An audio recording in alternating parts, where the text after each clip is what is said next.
Chapter 985. Ignoring all the rules and prohibitions, the silvery spaceship parked on the protruding platform in front of the building of the military headquarters. Of course, it had already violated many prohibitions, such as the ban on flying. Dozens of laser platforms moved at a high speed along with the cracking sounds, aiming at the spaceship automatically. The generating device of the gravitational field was hidden in the alloy wall, emitting a faint blue glow. It could isolate the spaceship from all directions at any time. The building of the military headquarters was severely damaged after the fierce battle between Jing Jiu and Shen Yunmai. The heavy weapons system and the cutting system of the gravitational field were installed many times more powerful than before, probably taking the damage into consideration during the repair process. The footsteps rang out like raindrops. It was unclear how many soldiers were passing through the building. Zhao Lei didn't pay any attention to them. She entered the building with Ada in her arms and the three girls. The laser guns were soundless, and the electromagnetic guns had the faint buzzing of wild bees when they accelerated. The same was true for the gravitational field. Yet, none of the weapon platforms had fired, and the generating device of the gravitational field hadn't been activated. The soldiers with weapons stood in the corridors of the building of the military headquarters and by the covered bridges at high or low places. Looking at the girl with short hair walking in, they didn't dare aim at her, to say nothing of shooting at her. It was unclear if the sword wills in the building had crushed their courage from the deep end of their spiritual souls, or the scenes on the TV screen and General Randonglo's statement had made them, who were used to obeying orders, so they became silent. The protruding platform in front of the building of the military headquarters was very close to the most important office. The alloy door opened soundlessly. Zhao Lei walked in while holding Ada in her arms. She saw a black muzzle of a gun in front of her. A middle-aged female officer held a pistol, aimed it between her eyebrows, and pulled the trigger neatly. Bang! A gunshot rang out. She's Lieutenant Colonel Chen, the personal secretary of General Li. She has been working here all this time. Ran Handong explained. She uses an old-fashioned gunpowder gun without the chip. As such, she can't detect it in advance and control it. Zhao Lei didn't say anything. She reached out her hand and grabbed the stationary bullet from the air. "Do you have a death wish?" she asked Lieutenant Colonel Chen. "Do you have a death wish?" This was neither a threat nor a mantra of the Aoyama sect. It was a genuine question. Lieutenant Colonel Chen looked at the bullet between her fingers, his face pale. The bullet had been deformed by the powerful sword intent, like a flattened copper pea. Her courage and loyalty to the organization were crushed along with this bullet. Her arm, which was still holding the pistol, began to tremble more and more violently. Just before Zhao Lei lost her patience, she put down the gun, lowered her head, and said, "No. Make a pot of tea." Zhao Lei walked past her and went into the office. "Make it light." Ran Handong, Zhong Lizi and Jiang Yuxia didn't dare make a sound. They walked past Colonel Chen in silence. It didn't take long before a pot of light tea was sent to General Li's former office, along with many secret materials of the military of the Federation of the Milky Way. The evaluation of the officers by the Internal Affairs Department was not recorded in the central computer. Ran Handong took over the work of the secretary and sat on one side of the desk. Zhong Lizi and Jiang Yuxia began to follow Zhao Lei's request and chose the suitable candidates from the list of officers as quickly as possible. Ding! Dozens of light screens and a few holographic projections appeared in the spacious office. The administrators, priests, and the commanders of the garrisons of various galaxies, independent planets, and important mining areas of the Federation of the Milky Way were shown on the light screens. The joint meeting had begun. Before Zhao Lei could speak, a gray-haired female priest started to attack. She said icily while staring into Zhao Lei's eyes from a distance of a few thousand light years, "Anyone who blasphemes the god will fall into the abyss and never be free from it." Zhao Lei turned off the light screen of this female priest without hesitation and kicked her out of the meeting.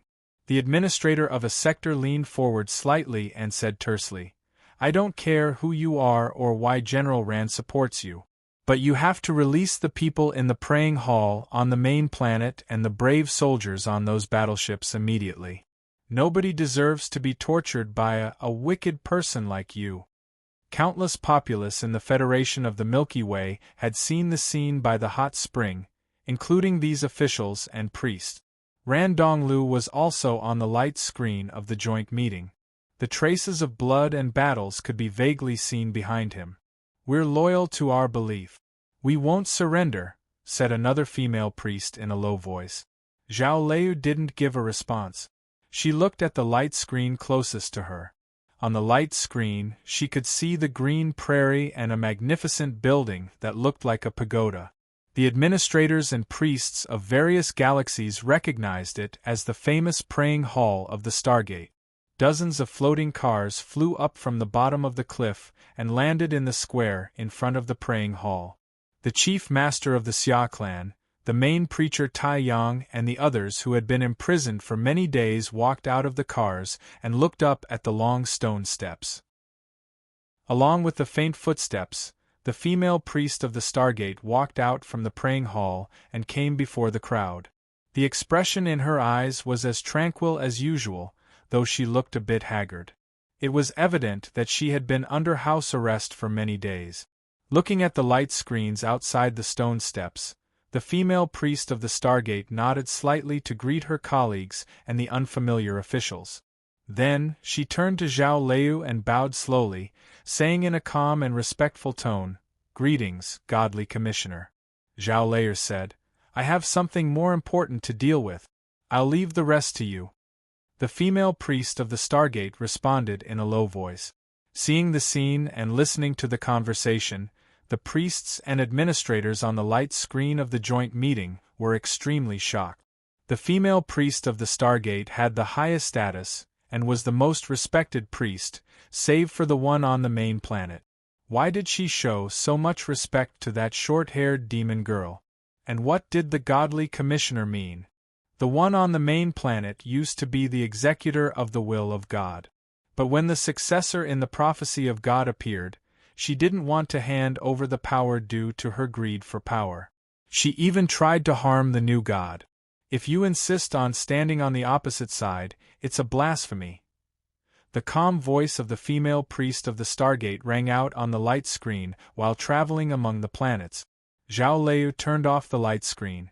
It seemed that this joint meeting would decide the fate of the Federation of the Milky Way, but she had only participated in it for 5 minutes. In fact, she wouldn't have convened this joint meeting if it weren't for Liu Shisui's request.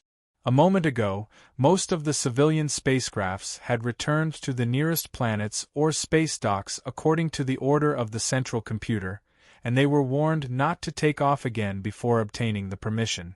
She had told Chen Ye and the other ferrymen in the distant transit station on the Jialei Passage that distance was the most important factor in this universe. As long as the battleships and the spacecrafts couldn't travel freely, the Federation of the Milky Way would be divided into countless isolated islands. Even the chief administrative officer, priestess, or even immortals of your planet are just island masters. When you couldn't influence the other parts of this world, you would be exiled from this world. In a sense, what she was doing to the Federation of the Milky Way was similar to what Jingzhou had done to her over the past year, which was to slow down the speed of the entire structure. In other words, she was lowering the intelligence. The light screen in the office disappeared. The tea in the teacup was still warm. Ran Handong came over and nodded, saying, "I've got all the data and programs in the lab of the base." Zhao Lei said, "She said that she and the Great Grandmaster were comrades in arms.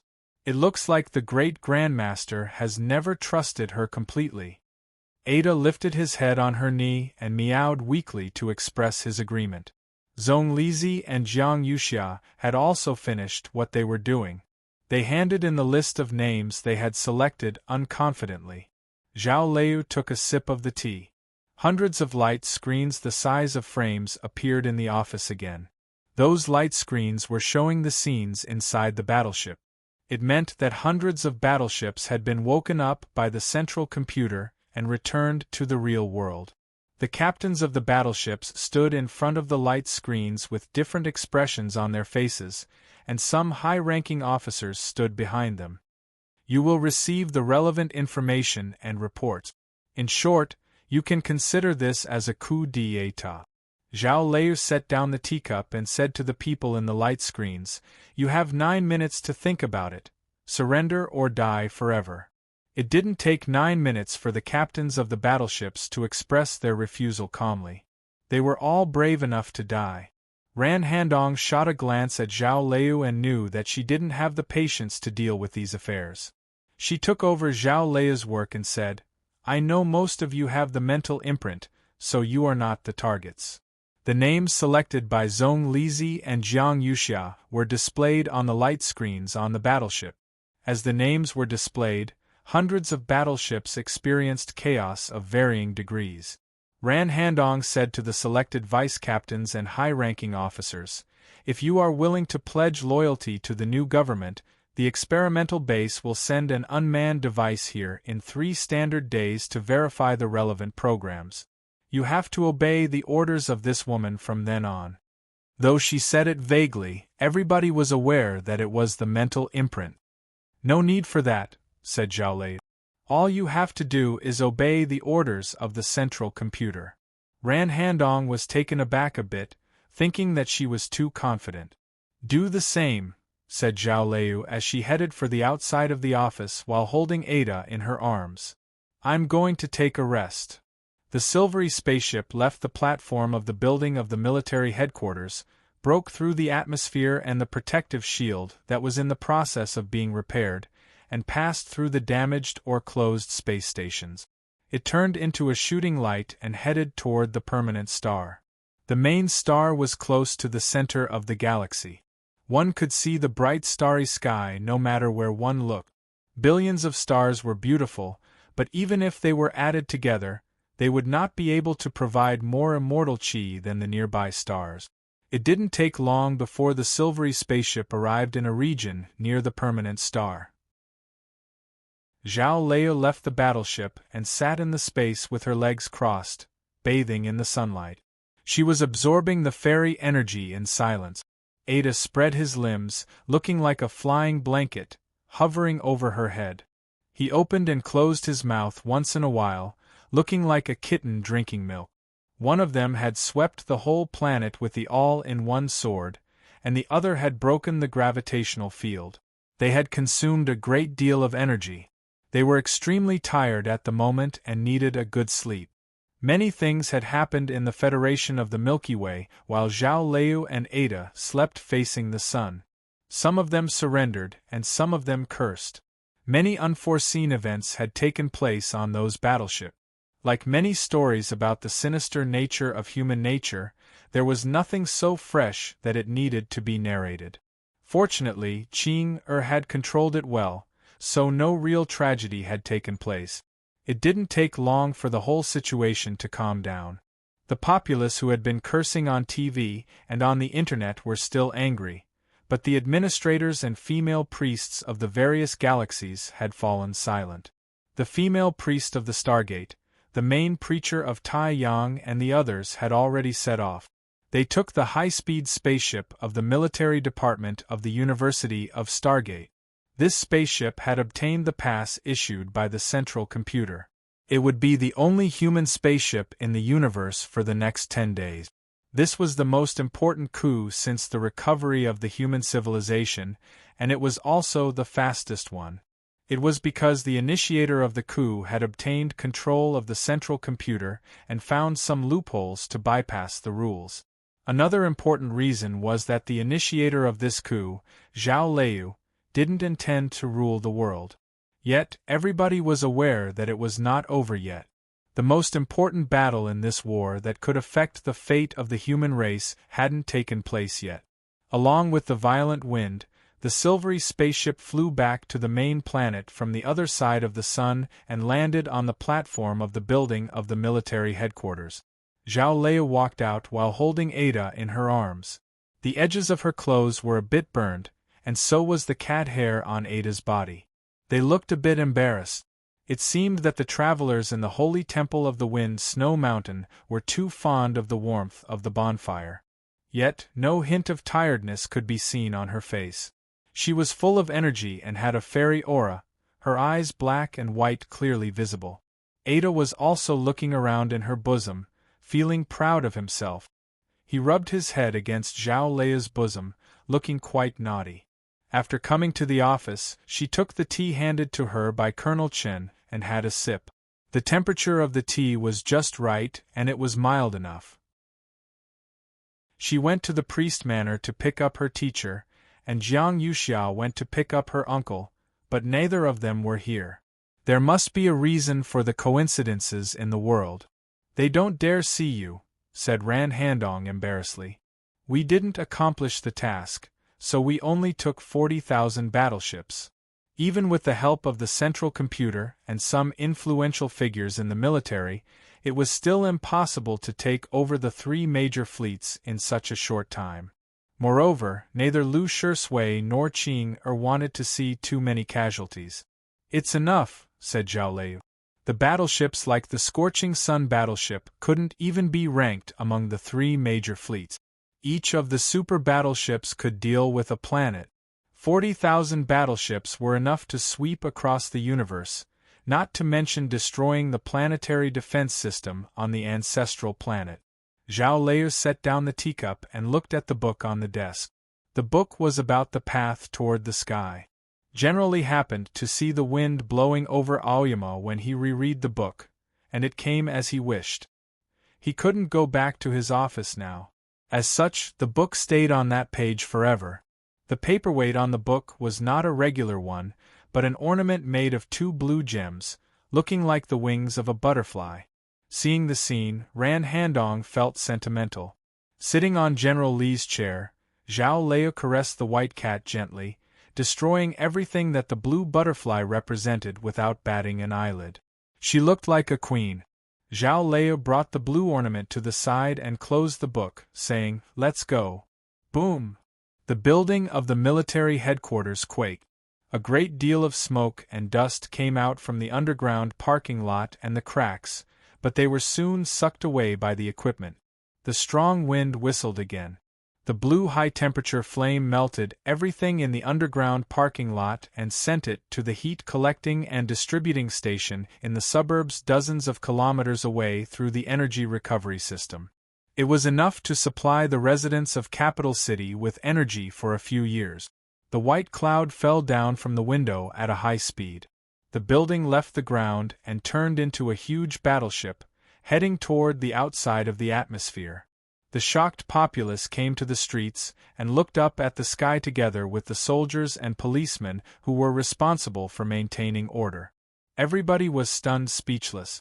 In the next moment they either took off their hats or lowered their heads slightly, thinking that they were saluting. Somewhere in the distant universe, 40,000 battleships had assembled, hovering like stars against the dark background in silence. They were waiting for her arrival. On the last day of the first half of 2020, I've finally returned to my home in the Northeast. The lake is still the same lake, and my home is still the same.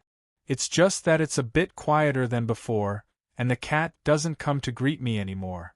According to the schedule, the cat's hair is flying everywhere at this time of the year.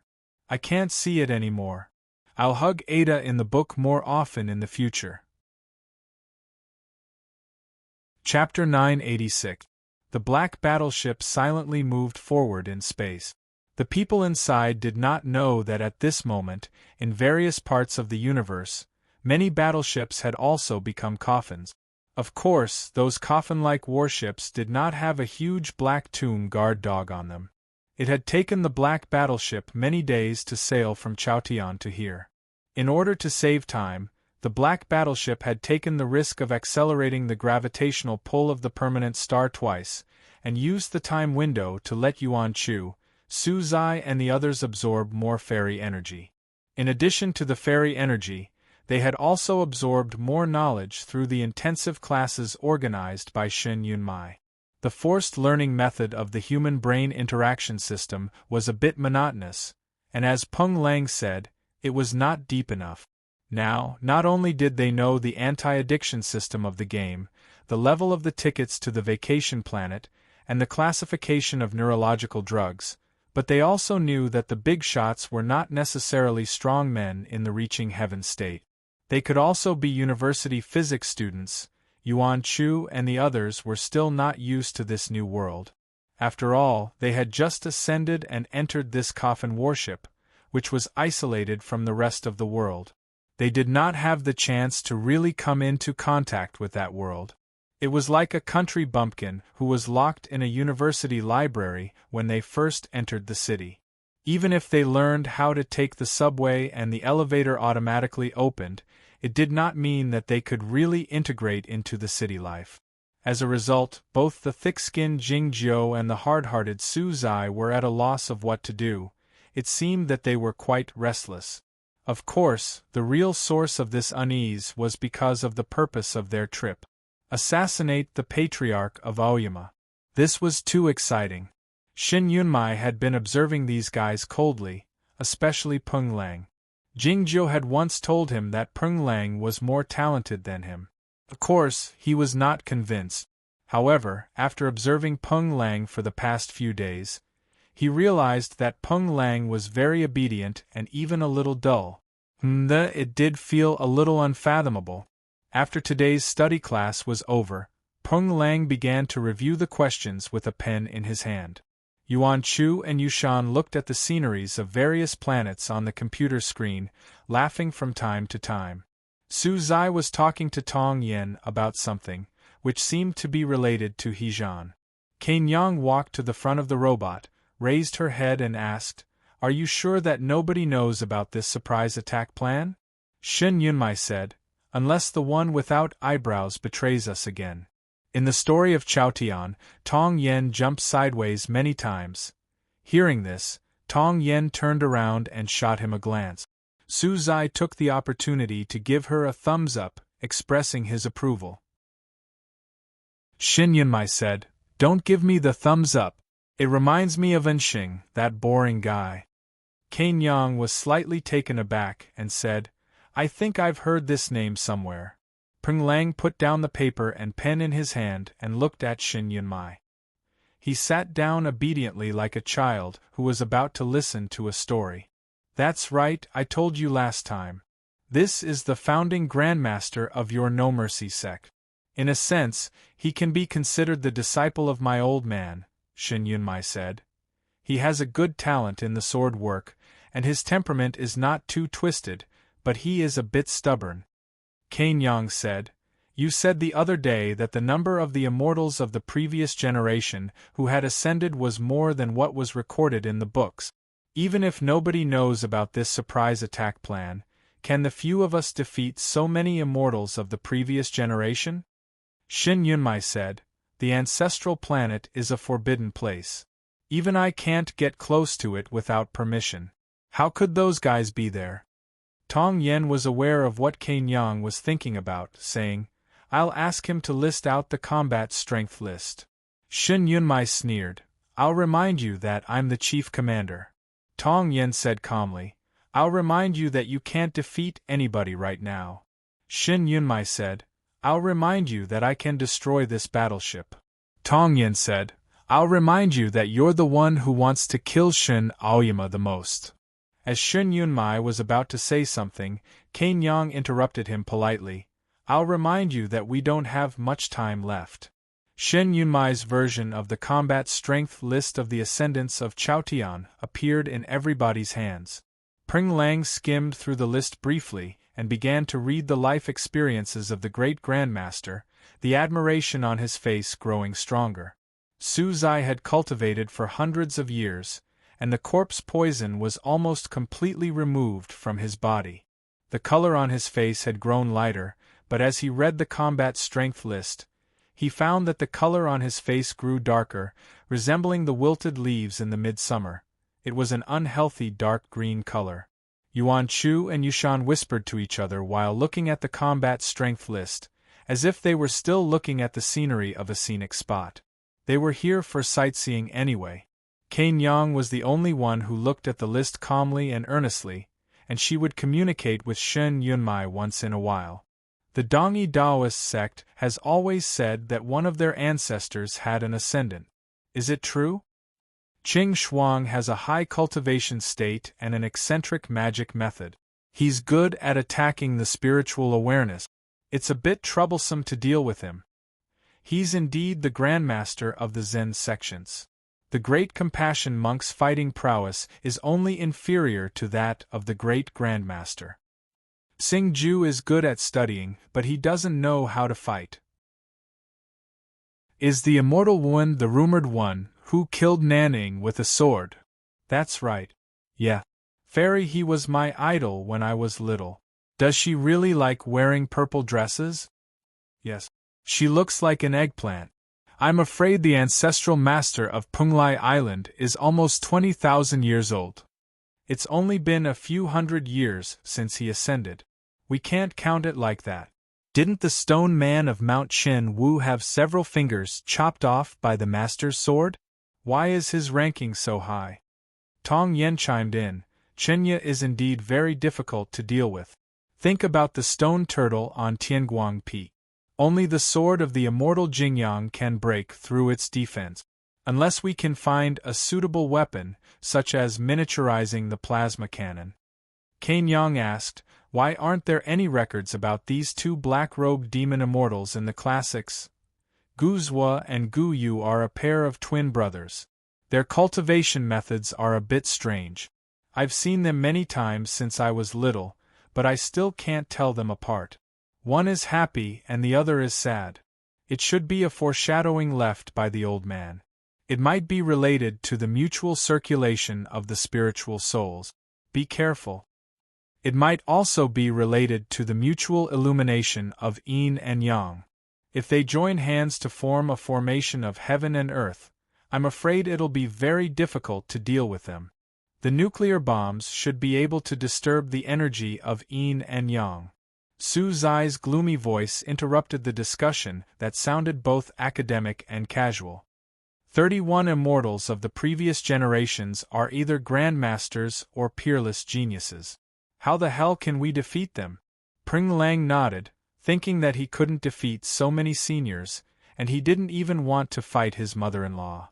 I haven't even seen the cities on those planets, the big waves on those vacation planets, the technology of biological modification, gene editing, and brainwave technology.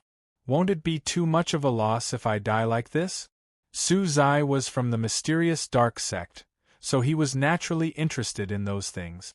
Yuan Chu chimed in, yeah.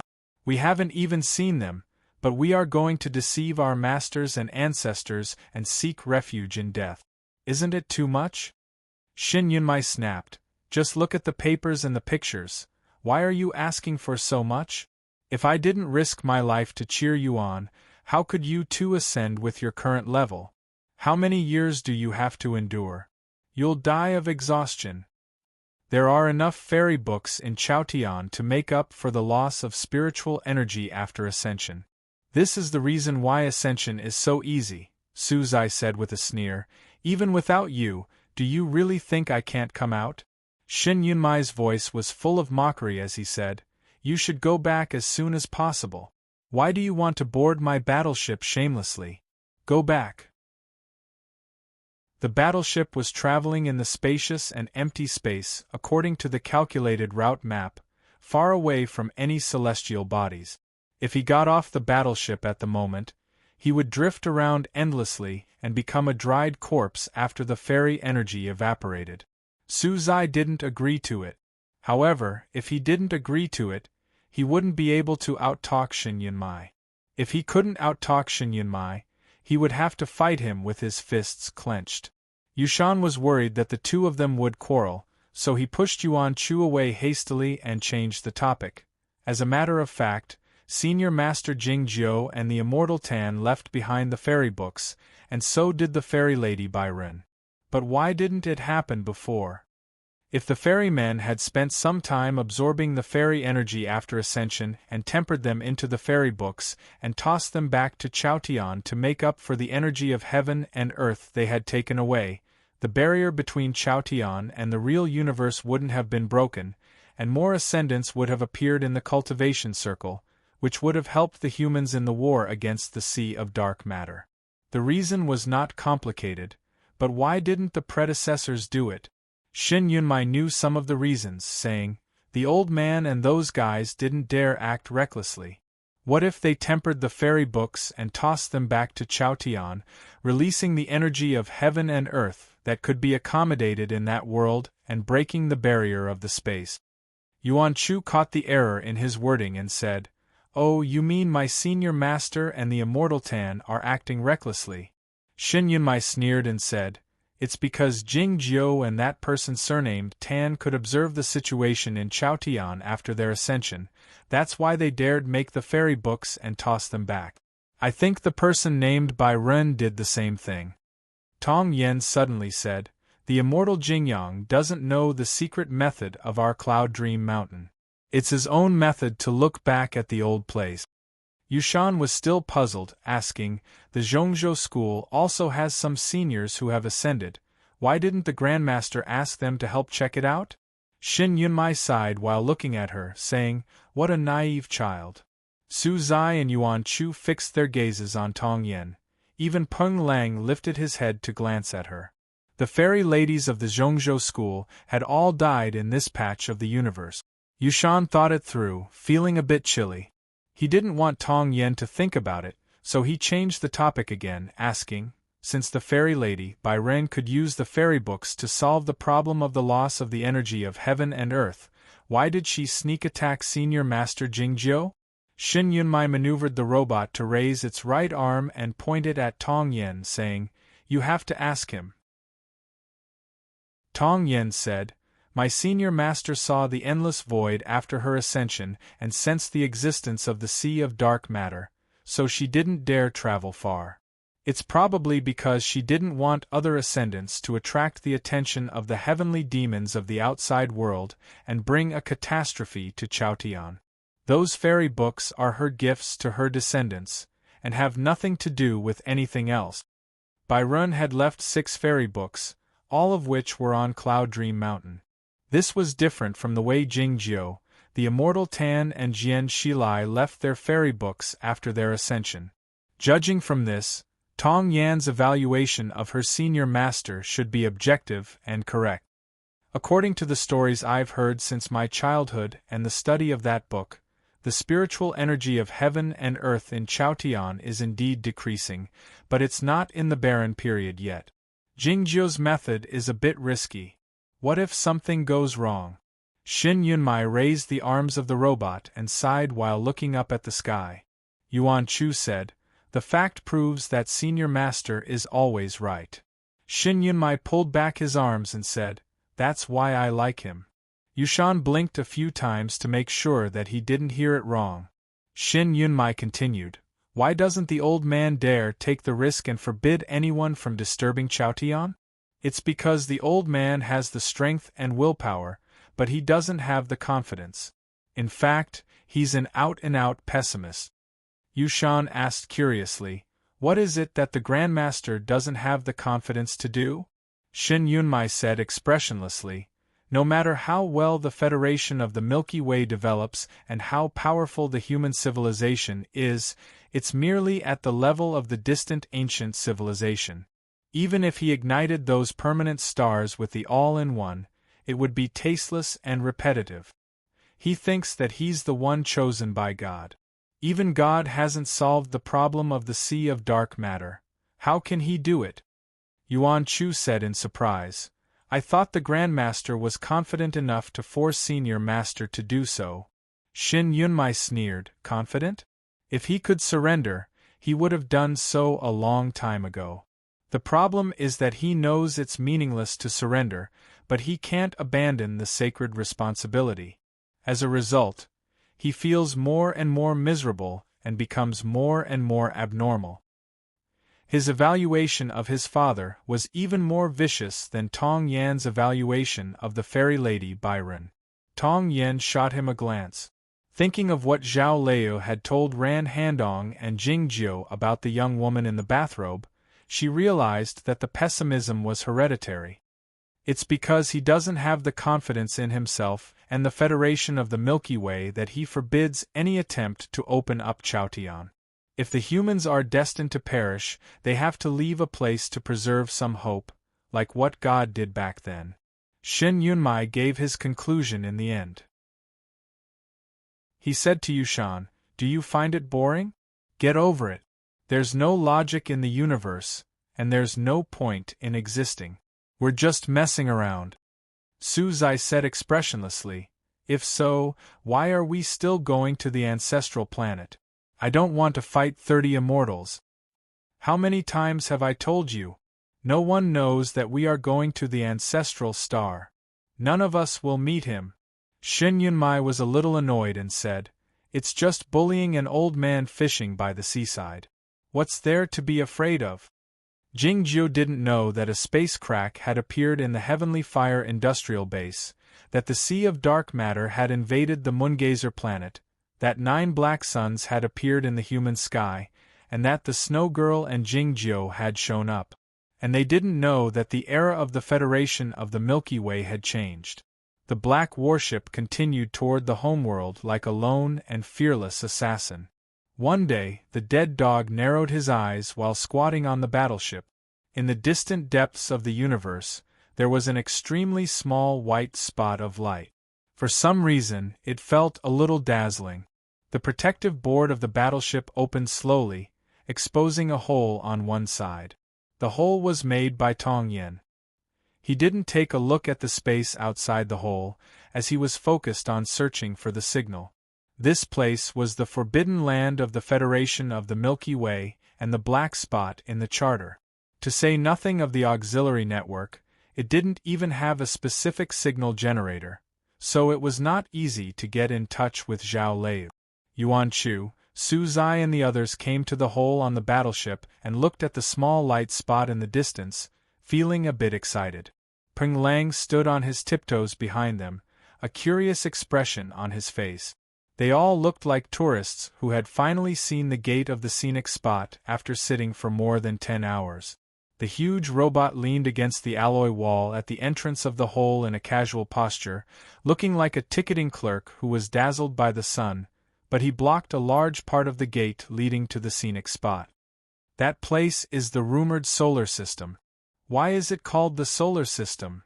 Hearing Su Zai's question, Shen Yunmai felt displeased, saying, "It's because that permanent star is called the sun." Su Zai said, "According to the astronomical definition and convention, the main permanent star of any galaxy can be called the sun by the people in this galaxy. Chaotian has a sun as well, and we've been calling it that for many years. Do you know how this convention came about?" Shen Yunmai went on in a growling tone, "It's because it's the first permanent star seen by humans after the human civilization was born, the earliest sun." A heated quarrel was about to take place inexplicably. Young Sister Yushan suddenly pointed at a spot in the dark space and exclaimed in surprise, "What's that?" The others knew that she didn't change the topic intentionally, because they had all seen the damaged spacecraft. The damaged spacecraft was very small, and it was in a terrible condition. The inside of the spacecraft could be seen through the severe damage. The most amazing part was that a Taoist in black clothing was sitting cross-legged on the spacecraft, like how the dead dog sat on the battleship. The Taoist in black clothing exuded a faint sword will, which could be sensed even though it was 100 kilometers away.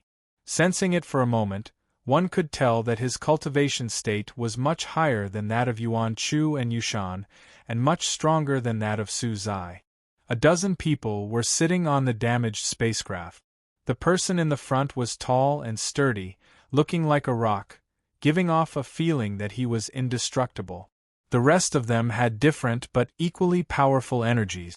According to Shen Yunmai, the ancestral planet was a forbidden land, devoid of any human beings, So how could they encounter a spacecraft?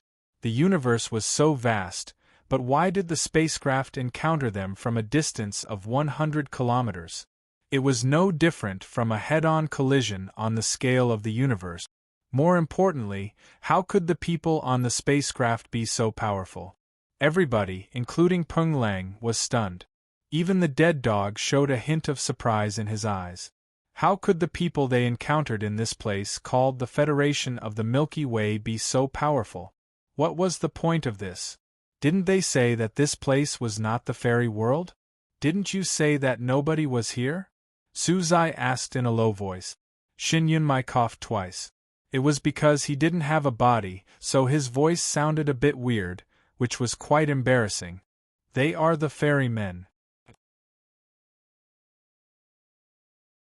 Chapter 987.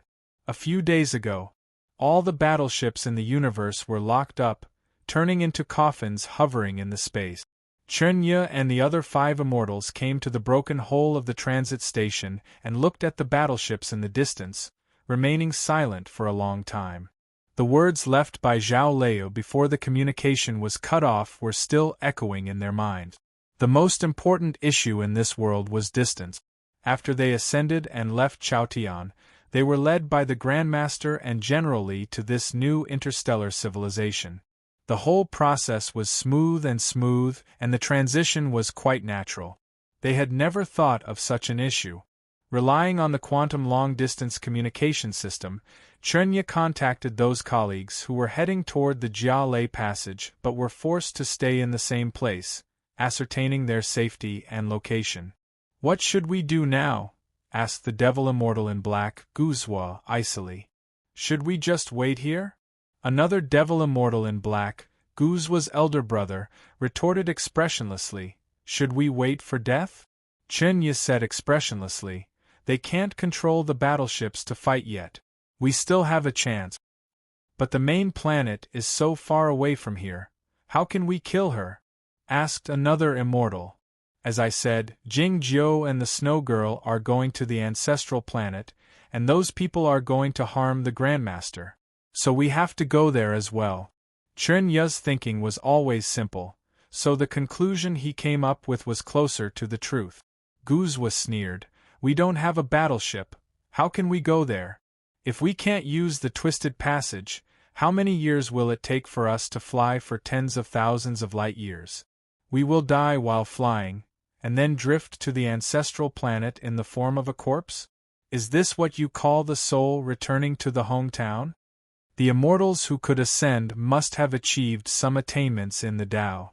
Some of them were naive, like Lu Ruzhui, Zhuo Ruzhui, and Shen Yunmai, but those who took this path were inevitably talkative, and sometimes naive was no different from mean. Chen Yi turned to them and said sharply, "You all have your own planets and inhabitants. I know you must have your own battleships, but you didn't connect to the central computer and didn't tell us about them."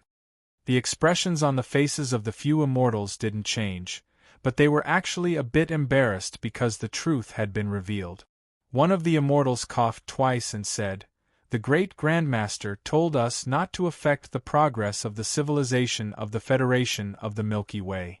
The planets assigned to us are all remote. It would take too long for the battleships to arrive." Chenya thought about it and realized that it was indeed the case. He said, "If that's the case, let's start from another aspect. The universe is so big, and there must be many spaceships that are not connected to the internet. Let's try to get one." In order to deal with the threat of the sea of dark matter, the central computer was allowed to perform some remote physical operations in an emergency since the middle and later period of the distant ancient civilization, but it was more restricted for the civilian use. This mode of operation had lasted until the era of the Federation of the Milky Way. In other words, the current central computer had a higher level of authority, but the scope of its authority had been reduced. In terms of information collection, it was far inferior to the glorious charter of the past. Naturally, its control over the various planets had also been greatly reduced. It was also for this reason that there were still so many space pirates surviving in the universe. The spaceships that the ferrymen could get were most likely the spaceships of the pirate spaceship. They connected to the interplanetary network at the transit station and entered the hidden network, releasing the delicious bait. Guzwa happened to bring a top-grade ore from the Huangyu No. 2 planet with him, which was a souvenir from the battle against the Sea of Dark Matter. The Federation of the Milky Way had invested so many ground troops and sacrificed so many elite soldiers to obtain this ore, it was evident how precious it was. As soon as the news appeared on the hidden network, it was like a stone thrown into the water, causing countless ripples. At least a dozen pirate forces had responded to the news. It was believed that many pirate spaceships would arrive in the following days. As such, there was another problem. Which spaceship should they use? Some ferrymen thought that they should choose the fastest one, some thought that they should consider the comfort level of the spaceship, and some thought that they should consider the weapon system. In the end, Chunya made a simple decision: we'll use the one that arrived first. Guzwa said, the first one doesn't mean that it's the fastest. It's probably that the space pirates are the closest to us. It means that they are lucky. Looking at the dark universe and the billions of distant stars outside the transit station, Chunya said after a moment of silence, we might need some luck. 2 days later, a black spaceship arrived at the transit station outside the Gray Passage. Since they were space pirates, they were very cautious. The weapon system had been turned on and aimed at the front. The voice of the pirate captain came out from the other side after the information channel was set up. The ferrymen couldn't help but furrow their brows when they saw the damaged spaceship in the space. They didn't even listen to what the captain was saying. Guzwa sighed and said, these pirates might be lucky, but our luck is obviously not so good. In fact, those pirates weren't so lucky either. This worn-out spaceship was being repaired at a pirate base up ahead. Suddenly discovering this deal, the captain, who was blinded by profit, did not even think about it. He flew over with his 3 subordinates, and the ending that greeted them was naturally extremely miserable. The pirates were naturally vicious, and they did not hesitate to open fire when they realized that something was wrong. But nothing happened. All the weapon systems were disabled, and they died silently, their corpses floating outside the spaceship. Guzwa stood in the cockpit with his hands in his sleeves. Looking at the dust on his black clothes and the simple and narrow cabin, he suddenly had the urge to destroy this broken ship. However, when he thought of Chunya's words, he could only sigh and say through the communication system, the engine is new, and it's not bad. The shielding system is a little old, but, if we are careful, we should be able to pass through the spatial tunnel. The immortals entered the pirate ship one after another, and the narrow cabin became a little crowded. Chunya gave up his seat and stood in front of the cockpit, calling up the homeworld's spatial coordinates and said, depart. It was at that moment that an indifferent and irrefutable voice spoke through the comms. Come and pick me up. The one who spoke was the sword immortal Enshing. Like the other immortals, he was also on the flight path to the Gray Passage and was stopped in space.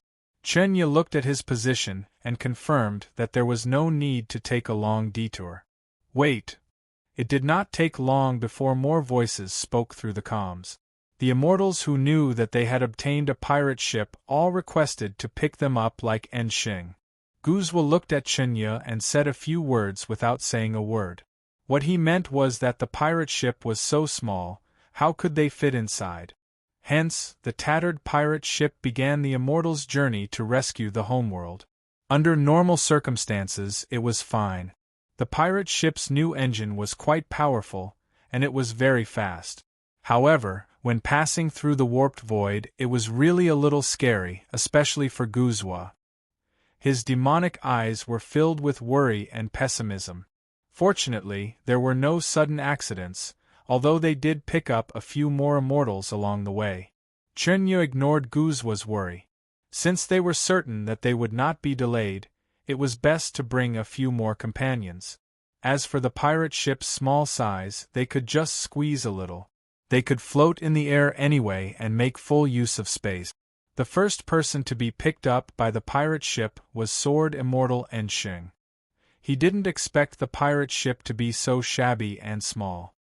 He touched his nose with his mechanical hand and didn't say anything. He found a device bag at the back and sat on it. As more and more immortals were picked up, the pirate ship became more and more crowded. These people were either the grandmasters of their sex or the chosen ones back in Chaotian, and now they were the important figures who had their own planet. They had never suffered such humiliation before, so they couldn't help but complain. The immortal Wuwen, who was picked up by the edge of the left heaven region, squeezed Guzwa out of the ship uncomfortably while holding the huge sword in his chest. When I first came to this world many years ago, old Dan took me to planet Tianpu to have a look, he said sentimentally. You know him. He likes to pretend to be an ordinary person, so he insisted on taking me to the Northwest University China to watch some football match. There were so many people there that I couldn't stand it. Unfortunately, the air conditioner in the carriage was broken, and the smell of sweat filled the carriage. I couldn't stand it even if I shut my senses, so I got off the carriage halfway.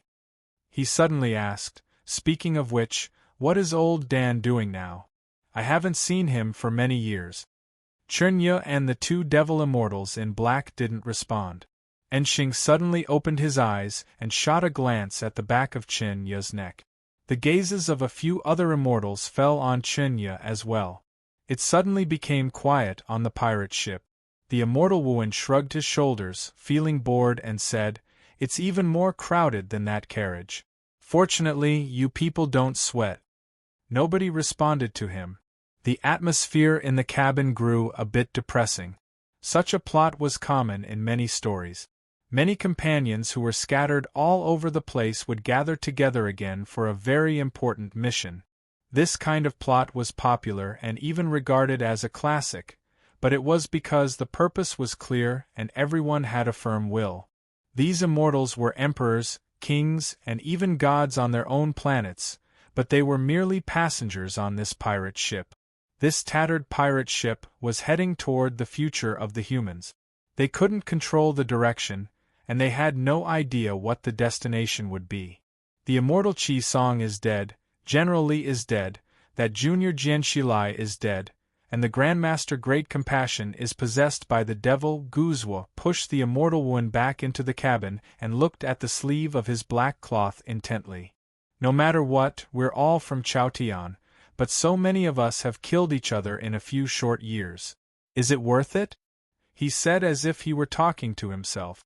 Chernye didn't turn his head around. Looking at the endless universe outside the window, he said expressionlessly, "No matter what you want to say, and what you people want to say, I hope you can finish it before we arrive on the ancestral planet." Guzwa lifted his head, a hint of sadness showing in his coquettish eyes. "It's all because of the arrival of Jingjiu," he said. "But is there really no other way besides using the all-in-one sword to ignite those permanent stars? Are you doubting the wisdom of the Grandmasters?" Chernye demanded expressionlessly. Guzwa retorted, "All the scientists know the importance and necessity of the spirit of doubt. Are we, the cultivation practitioners, inferior to them?" The fairy swordsman Enching raised his mechanical hand in the rear cabin to signal for them to stop arguing. Then, he said a long speech, which was rare for him. "It's true that nobody can judge who is right or wrong. The future is not history, and there's no way to summarize the experience. All the strategies are in fact gambling. That was why Jingjiu said in the galaxy outside the fog last year that whoever won and survived would be on the right side. They should stand on the winner's side. No, we should strive to be the winning side. All we need to do now is think about how to win."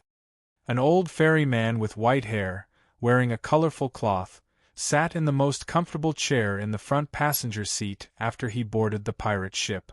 After resting with his eyes closed for a long time, he suddenly opened his eyes and said, "Yes, I can't afford to lose to those juniors." "Please tell me, godly master," Chernye said sharply. The godly master asked, "How should we deal with the scholar with many treasures? Your body can't withstand those magic treasures and that kind of fighting style." The fairy men started discussing after a moment of silence. They shouldn't think that they were ordinary just because they were crammed into this shabby pirate ship. 3 of Chen Ye's fingers were cut off by Jingjiu, Tring Shuang was knocked flying by Ada, and the happy monk was defeated by Lu Shisui, but it didn't mean that they were not that powerful. They shouldn't forget that they were the true ferrymen just because the term ferrymen had a ferryman in it. They had their own names in the history of Chaotian. Even those who didn't have a name must have been the most outstanding swordsmen of their time, possessing the highest intelligence, willpower, or other talents of the human race. It didn't take long for the ferrymen to come up with many plans. For example, what kind of formation and coordination should be used to prevent Lu Shisui from employing those magic treasures? Then, they made corresponding arrangements for Zhao Leia's sword work of Oyama and White Ghost's magic of fairy energy. Tong Yan's cultivation state was ordinary, so they didn't make any serious arrangements. Jingjiu couldn't wake up, so he wasn't a threat. As for the snow girl, it was even simpler. All of them would swarm over and leave it to fate. During the process of complaining, discussing, and meditating, the pirate ship full of ferrymen had gradually moved toward the edge of the galaxy. One day, the pirate ship had finally arrived at the periphery of the solar system. The shabby spaceship couldn't stand it anymore after passing through the space passage for the last time. As it was awakened, the walls of the ship fell apart, with countless holes appearing on them. As long as they had enough fairy energy, they wouldn't have to worry about being frozen by the coldness of the universe. On the contrary, they felt much more comfortable with the broken windows and broken doors. The fairy sword and Xing simply flew onto the ship and sat there. It was an indescribable elegance, but it was also rather odd. The sun was in a distant place, so the regular people couldn't see it at all. It was merely a tiny light speck in their eyes. It was the first time for some of the ferrymen to come here, so they felt sentimental. Gu Yu said, "There is no energy fluctuation in the galaxy, so the ancestral planet should be safe." Guzwa said, "It looks like His Majesty and Jingjiu haven't arrived yet."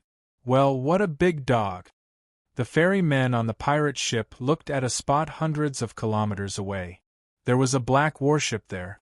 There was a hole on the side of the warship, which looked just like their ship. A few people were standing at the hole on the warship, looking at them. What was even more miraculous was that there was a gigantic black dog lying on top of the warship. Chunya asked, "This is the Shin family's warship, who are those people?" En Xing said expressionlessly, "You can tell just by looking at that dog, a new ascender has arrived."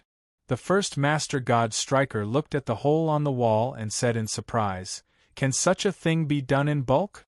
Apex. Chapter 988. Don't panic, Shin Yunmai said in a drawling voice. Yuan Chu shot him a gloomy glance, thinking that who wouldn't panic when encountering such a situation? Though the spaceship looked shabby, the people on the spaceship were not shabby. They were the elites of the history of Chaotian. On their way here, Shin Yunmai had given them the information about the Ascendant. Comparing the information with the history of Chaotian, they were well aware of the identities of those ferrymen.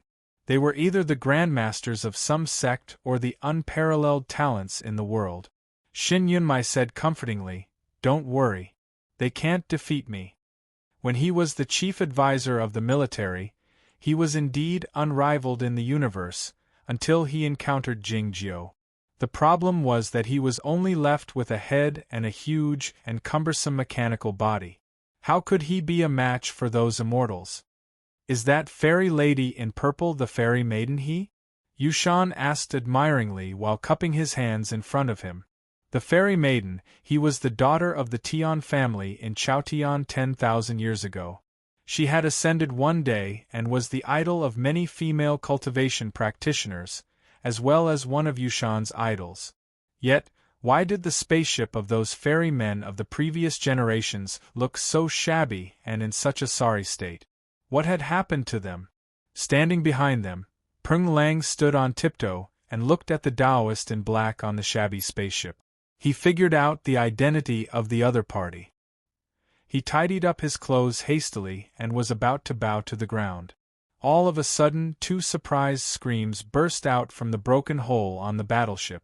Peng Lang drifted toward the deep part of the battleship on the left. He didn't stop until he arrived at the operating room in the deepest part of the battleship. The shabby pirate spaceship had been left far behind. The black battleship suddenly sped up. The crystal engine was fully activated, heading toward the white dot in the distance at a high speed. The blue flames illuminated the universe, as if to swallow the white, giving off a ferocious feeling. It was Tong Yan's decision.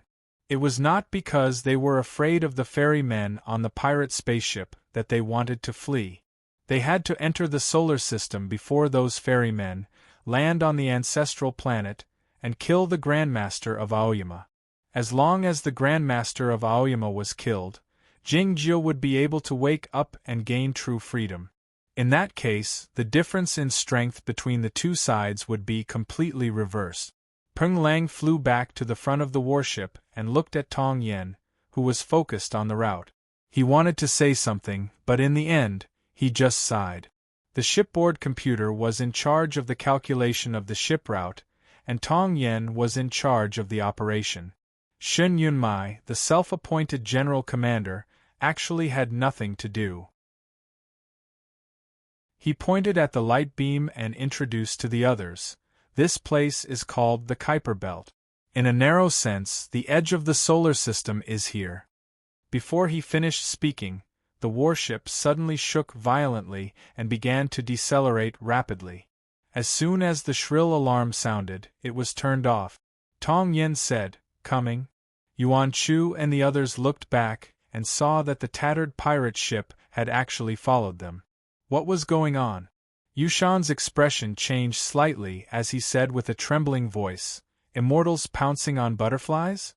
Tong Yen suddenly looked to the side. It was unclear when Cain Yang had gotten her hands on a terminal and was operating something attentively with her head lowered.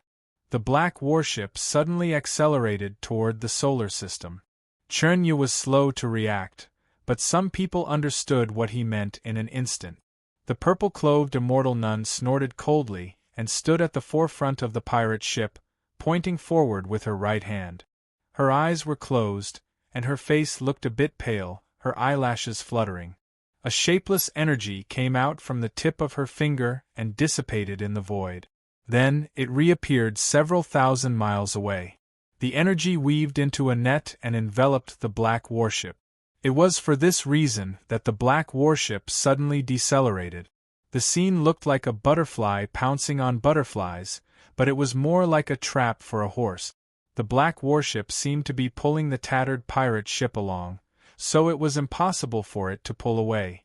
The two sides were separated by several thousand miles. In the boundless universe, it was no different from rubbing shoulders. If those immortals got any closer, they would be in great danger. Shen Yunmai said while looking at the pirate ship on the light beam, "Blow them up." The weapon system of the black warship opened fire fiercely. Hundreds of bright and dreadful rays of light shot toward the rear. Seeing the oncoming rays of light, the sword immortal Enxing squinted slightly. He held the hilt of his sword with his right hand, but he didn't move. It was because Chen Ye had come to the front of the pirate ship. He raised his right hand horizontally, which turned into a huge stone shield. The rays of light fell on the surface of the stone shield soundlessly, stirring up some dust. "It's wishful thinking to block us with laser cannons," one of the immortals said with a sneer. Before his voice had died away, the pirate ship had been brought forward several thousand miles by the black warship. The dust left by the warship was scattered in the dark space, which should be the small celestial bodies that had been smashed. This place was not completely out of the Kuiper Belt. It seemed to be spacious, but many meteorites were actually hidden here. The pirate ship followed the trail of the dust, brushed past a few meteorites, and kept moving forward. All of a sudden, a few strong energy fluctuations came. A few perfectly round fireballs expanded at an unimaginable speed, engulfing the pirate ship in an instant. It didn't take long for the huge fireballs to dissipate, turning into tens of thousands of smaller fireballs drifting away. The figure of the pirate ship reappeared, with countless holes on it. It was like a small fishing boat that had been sailing in huge waves for more than 10 days. If it wasn't for the fact that there was nothing in the empty universe, it would have been destroyed long ago. The two brothers, Guzwa and Guyu, retracted their palms. The edges of their black sleeves were also burned with many holes. At the critical moment of the sinister explosion, they had set up a complementary formation in time to protect this broken ship. Hsien Nun still had her right hand raised, locking onto the black warship with her immortal opportunity. Her eyelashes were slightly raised. The divine battering master sat beside her, and was also at the very front of the pirate ship. After suffering the first wave of explosion, he was caught off guard and suffered some injuries. His white beard was a little burnt, and it curled up carelessly under his chin, looking rather ridiculous. He stared angrily at the black warship in front of him and shouted, "How dare you!" As soon as he finished speaking, he threw a punch in that direction. Following the direction of the punch, hundreds of golden rings left his wrist and crossed thousands of kilometers to arrive in front of him. The black warship was attacked the moment it was illuminated by the golden rings. Hundreds of huge golden rings broke the protective shield of the warship easily, smashed a few sword wills that had just taken shape, and landed on the warship. No sound could be heard in the universe, but the badly damaged surface of the warship and the smoke and dust generated by the explosion could be seen. There were many small meteorites in the Kuiper belt. The knowledge of astronomy that Cain Yang had just learned was put to good use at this moment. She skillfully, or rather insidiously, deployed a dozen dark thunder in space there, and even used the magic of the mirror sect to imitate the appearance of the meteorites. Even though those fairy immortals could see through the magic of the mirror sect, who would notice this when they were in the middle of a space chase? As expected, the pirate ship was ambushed, and was almost destroyed by the explosion. However, before Shen Yunmai could express his appreciation for her, the black warship was retaliated by those fairy immortals. The monitoring system and automatic defense system did not play any role in the face of the hundreds of golden rings. Fortunately, the violent explosion was soon drowned out by Yushan's violent snowstorm, so a bigger disaster wasn't caused. However, the warship was still badly damaged, especially those golden rings that had entered the body of the warship. Before they were controlled by Yuan Chu, the light of the magic treasures had destroyed many chips of the equipment, causing a troublesome problem in the control valve of the crystal engine. The sword that looked like a plum blossom hovered in front of Yuan Chu, emitting a silk-like sword string that bound a dozen golden rings tightly. The golden rings quivered violently, making a sound that sounded like the zither. Looking at the severely damaged tail of the warship, and sensing the profound energy in those golden rings, Yuan Chu exclaimed in astonishment with a pale face, "How could they have such a powerful force from a distance of a few thousand kilometers? What kind of magic treasure is this?" Cain Yang wiped the sweat off her forehead and said softly, "It's the method of hitting the divine masters." The fairy woman He, the immortal Wuan, Chen Ye, and the divine masters were all the most outstanding cultivation practitioners in Chaotian back then, and they were the true fairy immortals now, so their cultivation states were exceedingly high. It was then that those powerful golden rings came again. Yushan drifted to the rear of the warship and waved his hand to extinguish the remaining fire by the engine with a cold intent. He waved his sword attentively, employing the snow-flowing sword style to form hundreds of hard ice cubes at the rear of the warship. Yuan Chu waved his sword to break those golden rings into pieces. He drifted to the side of his wife and wielded his sword to hack at them as well. As the ice cubes were shattered by the golden rings, countless sword strings broke through the air and headed toward the pirate ship at the rear. An exceedingly beautiful and unreasonable sword light lit up on the pirate ship. Countless sword lights and the light of the magic treasures appeared in the dark space, attacking each other from a distance of a few thousand kilometers. It was quite a bustling scene for a while. Though they looked like fireworks, they were actually very dangerous. The pirate ship was badly damaged, but it didn't break apart. It didn't slow down even though it was unimaginable to the fairy woman. On the contrary, it was getting closer and closer. If the 13 fairy men on the pirate ship worked together, what would happen? "We have to get rid of them as soon as possible," Shen Yunmai said sharply while looking at the light screen. The key issue at the moment was the huge invisible net of the fairy woman. Yuan Chu and Yushan had tried twice in the beginning, and Shen Yunmai had also tried with the weapon system on the warship, but they couldn't cut off those invisible lines. "It's done," Su Zai's voice suddenly rang out on the warship. The people followed his gaze and looked toward a corner. They saw him sitting on the ground with a pale face and blood seeping out from his fingers. It looked extremely bloody. He had remained silent since the appearance of the pirate ship until now. It seemed that he was not afraid of a fight. The blood seeping out from his fingers had a faint green color and turned into tiny balls that drifted to the outside of the warship. It was unclear when the balls had traveled to many places soundlessly, covering a large area of the warship and leaving no place unnoticed. In the darkness of the universe, those invisible lines were also dyed with a green color and appeared. With a buzzing sound, those lines started shaking, as if they wanted to get rid of the green color, but it was too late. The bright demon flames came out from Su Zai's fingertips and set those lines ablaze at an unimaginable speed. Those burning lines couldn't hold on for a long time. They all broke apart. There seemed to be countless crackling sounds in the soundless space. The black warship seemed to have become lighter, and its speed increased instantly. Soon, it would pass through the Kuiper Belt and enter the real solar system. Yuan Chu and Yushan drifted back from the rear of the warship, looking at Su Zai with a smile. Su Zai didn't say anything. He walked to the side of Tong Yen and said earnestly, "Can I not do anything when we kill the great Grandmaster of Aoyama?" "Let's talk about it when we get there," said Tong Yen. Looking at the data on the terminal, Kane Yang said, "We've shaken off that ship. But the speed is limited in the galaxy, and we have to evade the defense system of the galaxy. It will take us another 7 hours to reach the ancestral planet." Shen Yunmai suddenly pointed at a spot on the light screen and said, "Avoid that spot." It was a small celestial body, a bit dark and extremely cold. Compared to the other celestial bodies in the Kuiper Belt, this celestial body was nothing special. And according to the route of the warship, it would only pass by the celestial body from a long distance, so it wouldn't be affected.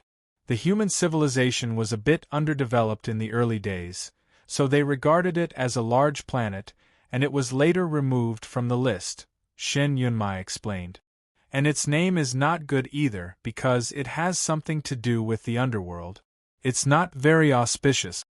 Neither the cultivation practitioners nor the scientists had anything to do with superstition.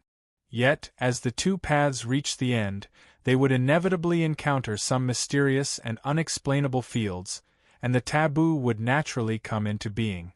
Tong Yen adjusted the course of the warship according to Shen Yunmai's request. The underworld moved further away from the window than expected. It seemed that they had forgotten one thing. If it were an ominous sign, it would be a problem to see it. The dead dog, who was crouching on the warship, suddenly opened his eyes and looked at the distant permanent star, the expression in his eyes profound. Almost at the same time, Peng Lang suddenly grabbed the hilt of his sword in the battleship. Neither the immortal net used by the fairy nun nor the golden ring used by the godly master had elicited any reaction from them. What had they discovered? A few gazes fell on Peng Lang at the same time. Peng Lang stared at the dark space outside the window, feeling quite alert. He had discovered nothing. There was nothing in front of him. The dead dog saw nothing either. Yet, they had discovered an extreme danger in the void. "There's nothing there!" Yuan Chu exclaimed in surprise while looking at the flowing data on the light screen. Seeing the data on the terminal, Cain Yang shook her head in bewilderment. If the monitoring devices on the battleship and the spiritual awareness of the cultivation practitioners couldn't discover anything, there was only one explanation. There was nothing there. If so, why did the dead dog and Peng Lang act as if they were facing a formidable foe? Su Zai said expressionlessly, "We'll know once we try to find out what's playing tricks on us." As he spoke, he waved his hand to release a black banner. The black banner grew larger after it left the battleship, becoming a few kilometers long in an instant. It was soundless. The front end of the black banner drifted down and turned into nothingness. Soon after, the broken pieces extended backward and cut the black banner into pieces. Su Zai spat out a mouthful of fresh blood because his mind was wounded. "Retreat," Tong Yen said without hesitation. She grabbed Su Zai's collar and flew backward. Though Peng Lang's movement looked slow, he reacted very quickly. He reached out his right hand like a sword and dragged the heavy mechanical body of Shen Yunmai to the back of the battleship. Yuan Chu and Yushan retreated hand in hand. Cain Yang was the last to leave. The black banner had been completely broken. The battleship started to break apart. The window was broken into countless pieces of glass. The control panel was broken into countless pieces of metal. The black and white chess pieces set by Cain Yang were broken into the snow and the mud under the snow. Be it the hard super alloys or the magic treasures with immortal energy, they all shattered under the effect of that invisible force. It was soundless. There was nothing but breaking. It was not the plasma cannon. And it was not the cutting of the space. What was there in front of the quiet universe? Standing in the rear, Tong Yen and the others were stunned speechless when they saw the space of the battleship disintegrating. Chapter 989. The science and technology of the Federation of the Milky Way had improved twice in the last few years. Though they were only achievements in application, they still had a great impact, especially on those cocoon breakers. The superparticles of the nuclear power furnace allowed them to travel through the universe relatively freely, and the appearance of plasma cannons made them less powerful. The super-micro-nuclear power furnace was used for the first time when General Li subdued Jian Shilai. The plasma cannon was used for the first time in the great battle in the galaxy beyond the foggy world. The bow of the Scorching Sun battleship was turned into nothingness by the plasma cannon. It seemed to be similar to what happened to the black battleship at the moment, but both Shen Yunmai and Tong Yen were certain that they were not the same thing. There was no sign of a large number of superparticles in the empty space up ahead, nor was there any energy fluctuation. This was not the rumored defense system of the solar system, nor was it the space cut by the gravitational field. The force that made the battleship disappear was similar to the net of the fairy nun, but it was many times more formidable. The black battleship was gradually eroded by the invisible acid like an insect that had fallen into the net. But what was the material that made up the net? Why couldn't they sense it? As they were thinking of these questions, they had already retreated to the space outside the battleship. The black battleship kept on separating and disappearing in front of them, until it became a part of the empty space in the end. More terrifyingly, it seemed that they were still on the same spot even though they were retreating rapidly. Would they be cut into pieces like the battleship and then disappear? Yuan Chu and Yushan held each other's hands tightly, a shocked and fearful expression showing on their faces. Standing side by side, Tong Yen and Cain Yang were calculating in silence. Su Zai remained reticent. Shen Yunmai was swearing profanely. Peng Lang stared at the empty space up ahead while stroking the hilt of his sword with a calm expression in his eyes. A sword light could be vaguely seen in the deep end, like the morning sun rising from the surface of the ocean. It's the sword wills hidden in heaven and earth. Come on up.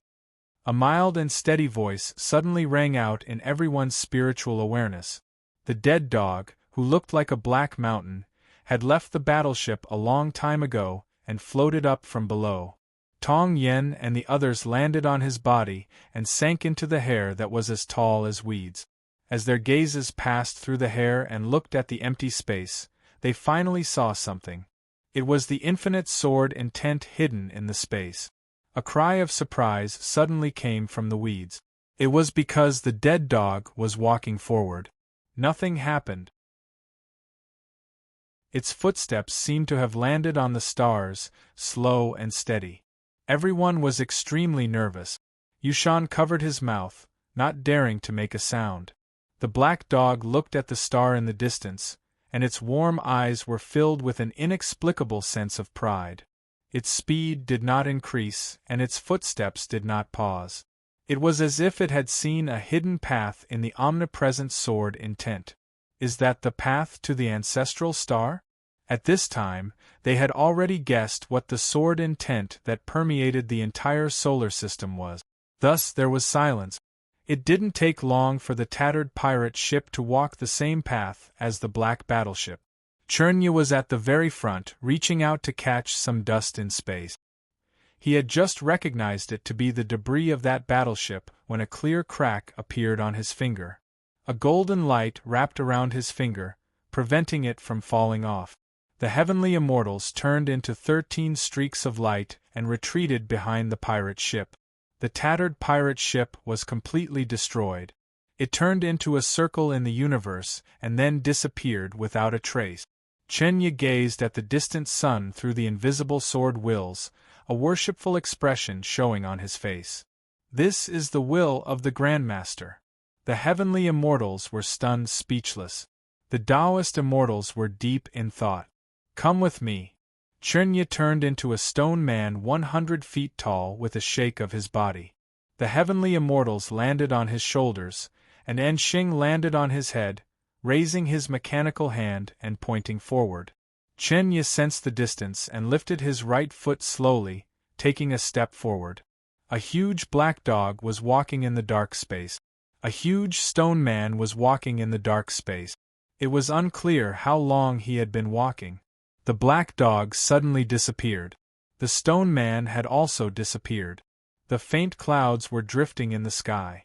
The clouds were much colder and more sparse, with many dust particles mixed in them. A huge black shadow tore through the clouds and appeared in the sky from a height of 300 meters, then landed on the ground. The ground quaked slightly, giving rise to a great deal of smoke and dust, which didn't settle down for a long time. Tong Yen and the others flew down from the back of the dead dog, looking around cautiously. This was a barren planet with an atmosphere and faint clouds, but no sign of water could be seen. It was evident that the clouds had nothing to do with water vapor. Looking at the sample on the light screen, Shin Yunmai said, "It's carbon dioxide. I know where it is." The place where they landed was a high mountain. The cliff was so high that they could see far away. Looking at the strange planet, Yuan Chu and the others wondered in astonishment if this was the ancestral planet. There was no green on the surface of this planet, and no sign of life could be found.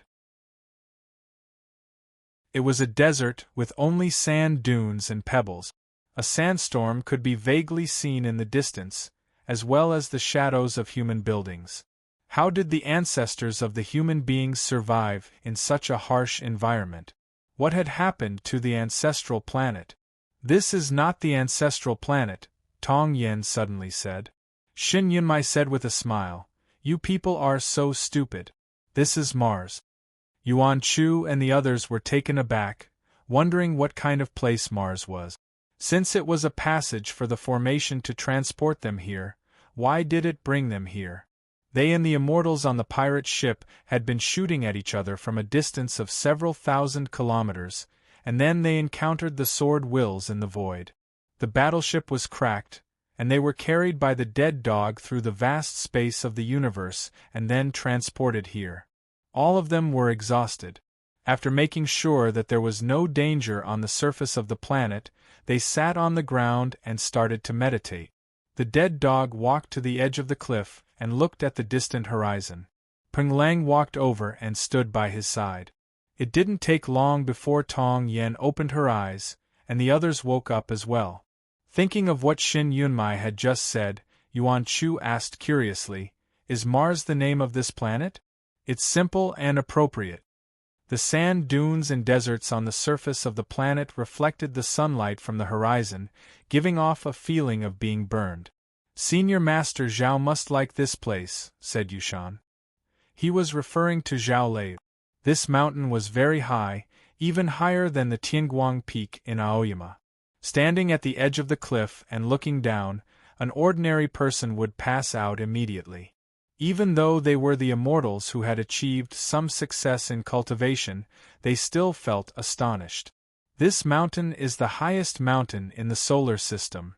The huge robot walked slowly to the edge of the cliff and sat down, leaning against the body of the dead dog. The dead dog turned around to take a look, saying nothing. "You don't regard me as an outsider," Su Zai said as he walked over. The voice of Shin Yunmai rang out again. "We are all members of the Aoyama sect, and you are the outsider." All of them came to the edge of the cliff, looking at the distant horizon from an altitude of 30,000 meters above the plain. In the next moment, the sun drifted up from the horizon. It was probably because of the atmospheric composition that the sun was light blue. Seeing this scene, Yuan Chu and Yushan clicked their tongues in wonder, which made Shin Yunmai mock them for being a country bumpkin. Cain Yang sat at the edge of the cliff while holding the terminal, calculating something with her head lowered. "We can see it now," she suddenly said. Having said that, she pointed her finger at a spot in the western sky. The others followed her finger and saw another blue speck of light. That blue speck of light was smaller than Cain Yang's fingernail, hovering in the sky in silence. They were all the immortals, so they could see many scenes in the distance. It was a tranquil planet. The blue one should be the ocean. The white one should be the clouds.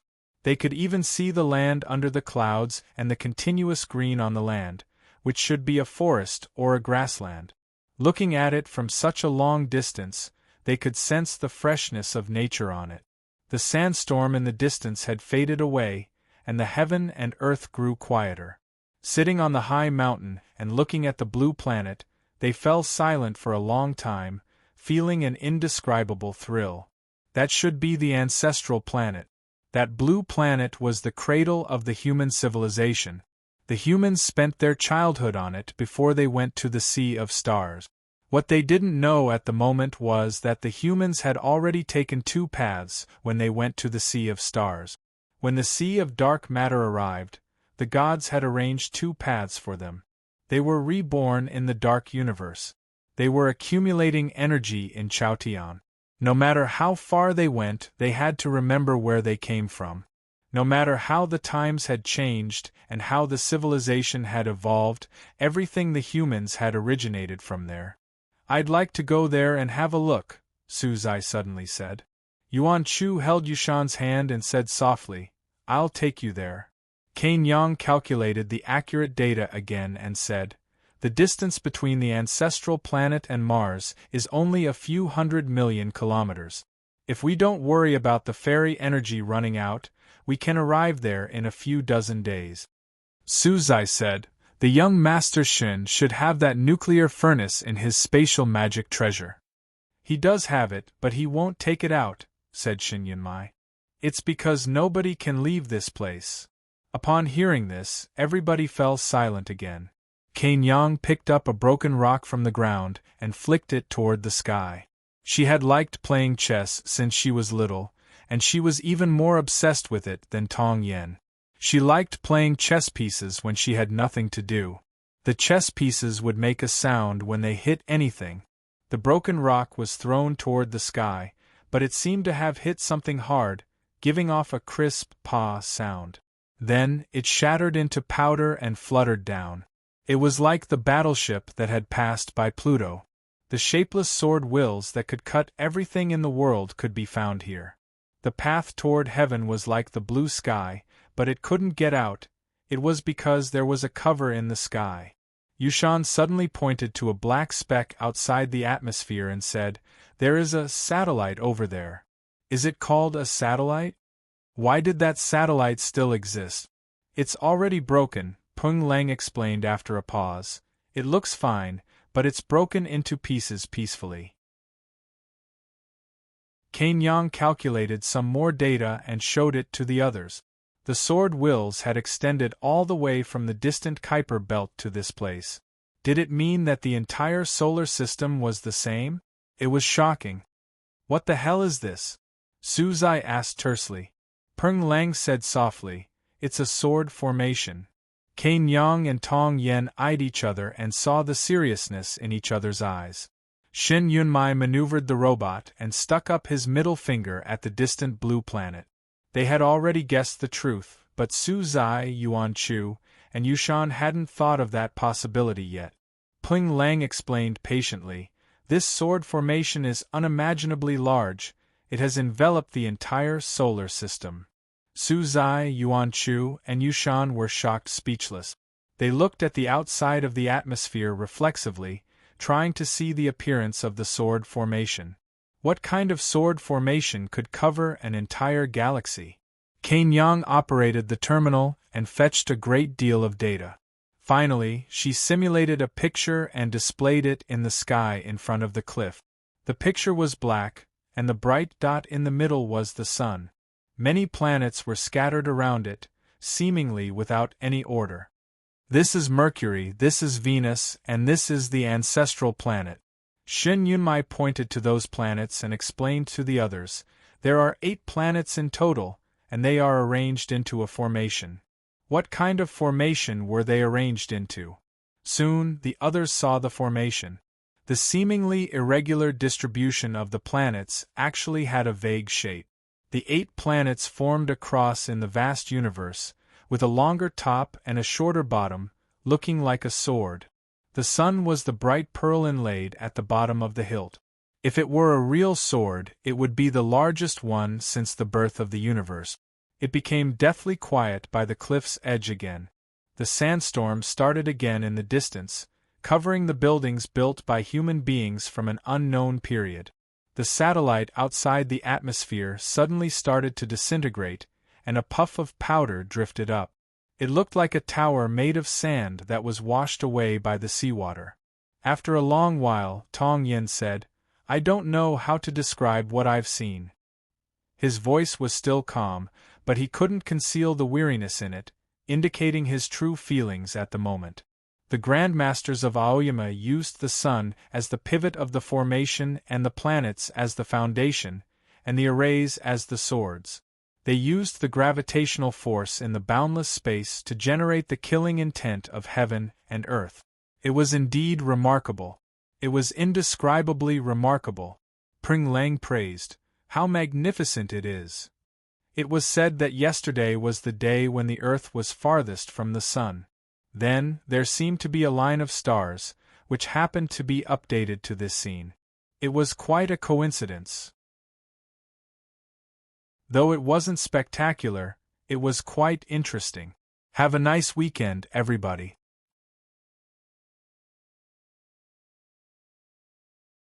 Chapter 990. The Grandmasters of Aoyama had cooperated with the young priest to eliminate the hidden swordsmen and the rebellious divine animals, and brought dozens of ascendants from Chaotian to the Federation of the Milky Way. As a result, the Federation of the Milky Way had developed at a high speed for almost 1,000 years. After that, he came to the ancestral star and began to live in seclusion. Jingjiu asked generally, Xingju, Chunye and the others to deal with the war against the Sea of Dark Matter, the guidance of the Ascendants, and the cooperation with the Praying Hall. Jingju paid no more attention to the affairs of the mortal world until Jingju arrived. What had he been doing on the ancestral star for the past few hundred years? Return to the ancestral home of human civilization, dig out the secrets that had been buried underground for hundreds of thousands of years, find out what the childhood of human beings was like, and then find the path for the future of human beings? Of course, this was definitely something he wanted to do, but it was not necessarily everything he did. By now, people finally knew that he had spent hundreds of years transforming the solar system into a sword formation with the help of the female priest and the resources of the entire Federation of the Milky Way. No wonder this place had always been known as a forbidden area. Even those ascenders were not allowed to approach this place without permission. Then how did we get to this Mars? Yushan asked with his eyes wide open. I still don't know how the Grandmaster of Aoyama was able to build such a huge sword array, but since it's a sword array, it must be guarded. If there's an array pivot and base, there should be an array eye. If there's a death door, there must be a life door. Tong Yin said, Lord Night Howler found the life door, so he brought us here. Xin Yunmai, Yuan Chu, Yushan and Tong Yin had all learned the sword work of Aoyama, but they were far inferior to the dead dog's natural spiritual awareness of the sword formation of Aoyama. The group could not help but feel a little fearful when they heard that. If they did not bring an Aoyama ancestor with them, they would have been slashed into pieces by the sword formation along with the black warship. Yushan asked worriedly, that ship has also entered. The seniors probably don't know about the existence of this sword array. Will they be all right? Tong Yin said, the sword formation has been completed. Even the master of the formation can't move without permission. Anyone who enters will die. Shen Yunmai said in a mocking tone, with the two loyal dogs, Chernye and Unxing, he might not have the heart to kill them. Su Zai asked, what should we do next? Since this Mars is where the gate of life is the exit also here? The deep and warm voice of the dead dog rang out, this sword formation has no exit. Hearing this, the edge of the cliff fell silent again. It was well known to all the cultivation practitioners in Chaotian that the living gate was available, but it didn't mean that they could leave. However, such a formation had never appeared in Chaotian. This was because the biggest problem with this kind of death array that isolated the inside from the outside was the position of the array master. If the master of the formation was outside the formation and wanted to control the operation of the formation, he would have to communicate with the inside of the formation. If there was a connection, there would be a passage.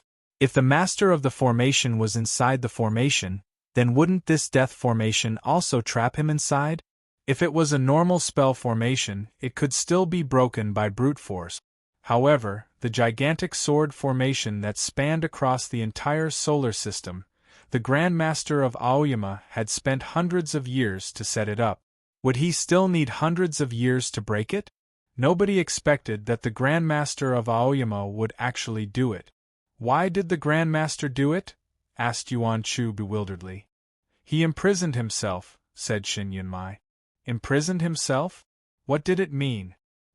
He imprisoned himself in the solar system, so he could imprison the whole world in the outer space. Xin Yunmai's voice was devoid of any emotion. People like us who are here to visit him have no way to leave. What he said was somewhat philosophical. But why did the Grandmaster of Aoyama want to turn the solar system into a prison from which no one could escape? Why did he imprison himself in it?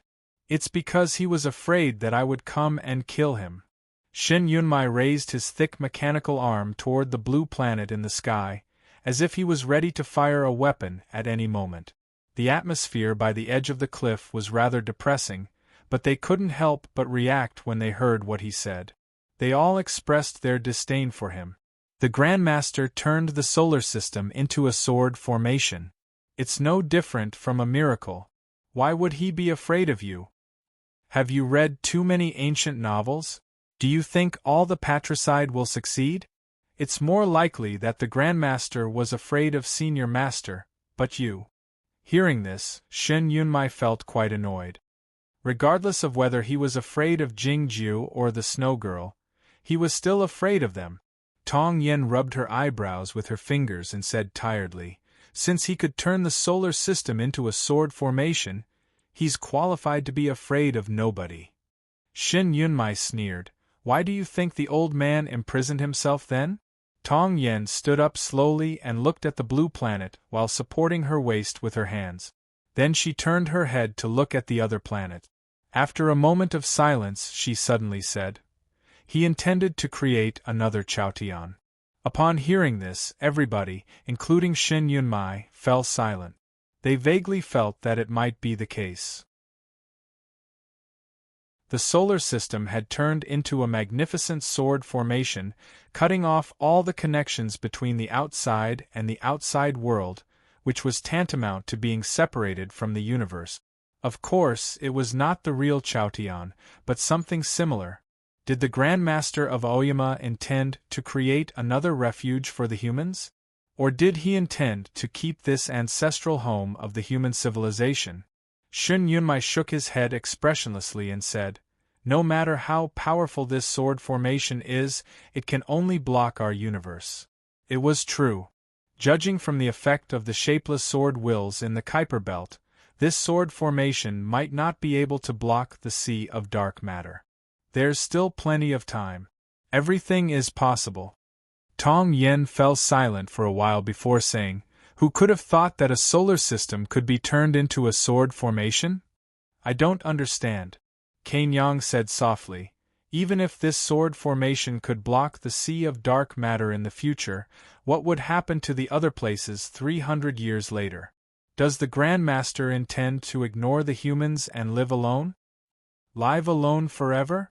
Shin Yunmai remarked mockingly, "It's indeed something he would do. No, he intends to outlive Jingjiu to death. As for the Snow Girl, I don't know what he intends to do," said Tong Yen. Su Zai remarked icily, "Are we going to be trapped here forever?" Cain Yang tucked her hair behind her ears and said, "This state won't last long." It was not the fault of the Grand Master of Aoyama.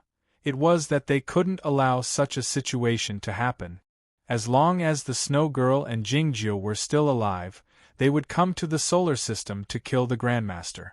By then, they would probably be killed by this sword formation of the solar system or be imprisoned on this red planet like they had been. To prevent such a situation from happening, they had to find a way to dismantle this sword formation and go to the ancestral planet to kill the Grandmaster in advance.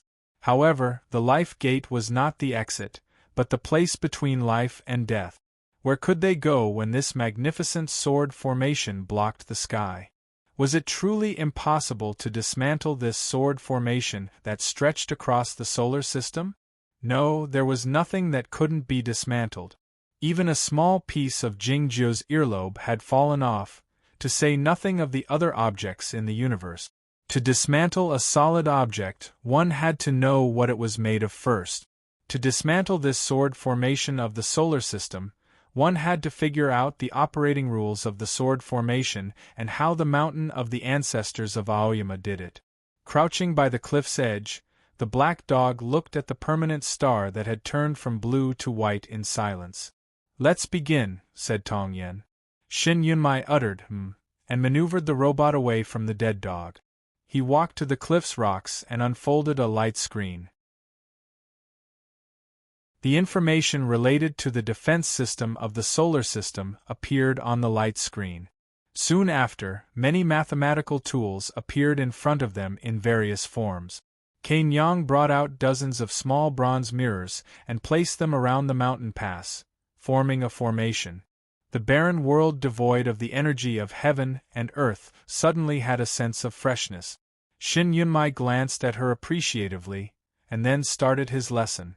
Different from the lessons on the Black Battleship, what he taught today was the history of the defense system of the solar system and the operating rules of the heavenly bodies in this world. The relevant data was changing on the light screen even faster than his voice. Cain Yang and Tong Yen stood in front of the light screen and listened attentively, asking questions once in a while. Standing a little further away, Su Zai furrowed his brows slightly while looking at the lines and functions on the light screen. It was unclear how much he had understood. Yuan Chu and Yushan stood further away. They were certain that they couldn't help Shin Yunmai, and their gazes were fixed on the sceneries on Mars. Peng Lang was the only one who didn't take a glance at the light screen from the beginning to the end. It was unclear what he was thinking about. Perhaps he didn't think about anything at all. It didn't take long before Tong Yen and Cain Yang reached the same conclusion as Shen Yunmai. After a while, Su Zai nodded in agreement. This super sword formation across the solar system must have been built on the original defense system of the solar system, but the source of its energy and the operating rules were completely different. The only force that could activate this sword formation and isolate the universe was the gravitational force between the sun and the heavenly bodies. These gravitational forces formed a kind of super space passage, which dispersed the spiritual awareness and sword wills of the grandmasters of Aoyama among the galaxies, and then caused some particles to scatter. But how could such a high-level energy be released? Standing in front of the light screen, Shen Yunmai controlled the mechanical arm to write all kinds of formulas and equations quickly.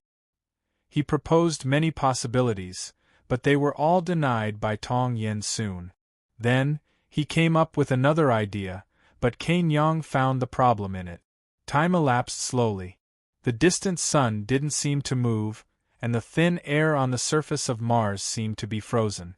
The words and figures on the light screen appeared and then were erased, resembling the podium in a university classroom. Standing in front of the podium, Shen Yunmai looked like a professor, but all his deductions were questioned by the students. His handwriting became more and more sloppy. Tong Yen and Cain Yang offered fewer and fewer opinions, but more and more suggestions. After a few days, the sloppy figures and words on the light screen were all gone, leaving only a function that looked simple but was actually quite complicated, or, more precisely, it was a conjecture about a function. Even Yuan Chu and Yushan could figure out some meaning from the form of this function. But it didn't mean that they had succeeded.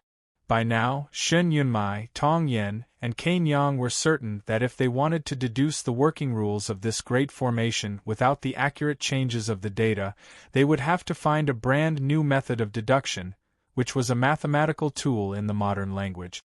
The problem was that even though they were the smartest people in this universe, they couldn't create a brand new mathematical tool in such a short time. They didn't even have a direction, not to mention any inspiration. Su Zai suddenly walked to the front of the light screen and waved his sleeve. Seeing this, Yuan Chu and Yushan, who were about to ask for leave, were startled, thinking that Su Zai had grown impatient and was about to make a fool of himself. Fortunately, nothing happened. The extremely complicated function on the light screen was still there quietly. What happened in the next moment was a bit miraculous. Thousands of soulfires came out from Su Zai's fingers and landed on the light screen. Those soulfires began to flicker according to the deduction process on the light screen, growing brighter and brighter. The atmosphere by the cliff's edge grew tenser. Everybody fixed their gazes on that spot. All of a sudden, those soulfires vanished without a trace, leaving behind only a small golden flower that looked like a candlelight. The numbers or formulas you used aren't wrong, but you're missing at least two very important points. Su Zai said tiredly as he retrieved the small golden flower. You're right. I think there's another problem in this problem. Looking at the numbers on the light screen, Tong Yen also found the problem. The sun was located in the center of the galaxy, and the 8 planets revolved around it, so it couldn't be silent. If the Grandmasters of Aoyama wanted this great formation to last for at least hundreds of thousands of years, the eye of the formation couldn't be one of the planets. Then, where was the eye of the sword formation of the solar system? Maybe it was the missing number in this function. If only Master were here, Cain Yang sighed softly. Hearing this, Yushan nodded repeatedly. In their minds, no matter how difficult this function was to be solved, or even if the initial conditions were not complete, Jingjiu would be able to calculate it clearly as long as he had enough time. The eye of the formation is moving. A voice suddenly came out from the cliff's edge. It was Peng Lang who spoke. Shen Yunmai was about to taunt him, but he suddenly fell silent.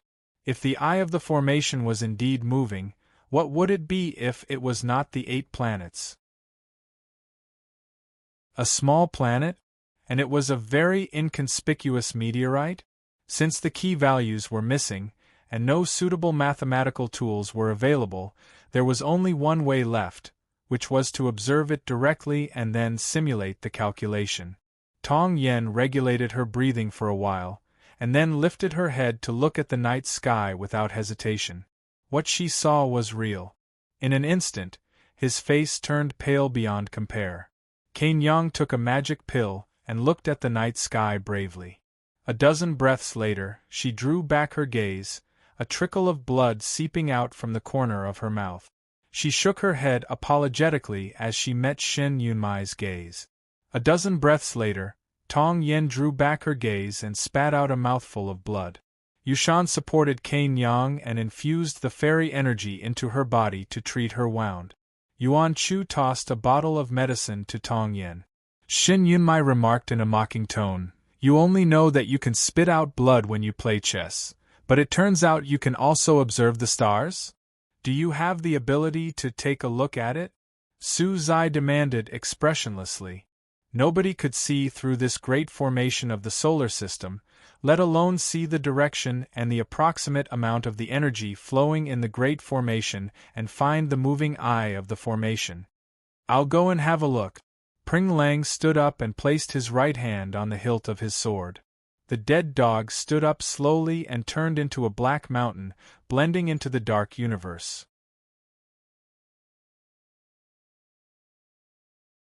Chapter 991. The dead dog leapt up in the air and left the edge of the cliff, disappearing into the universe. Pring Lang also became a small dot of light in the universe and was soon covered by the invisible sword formation.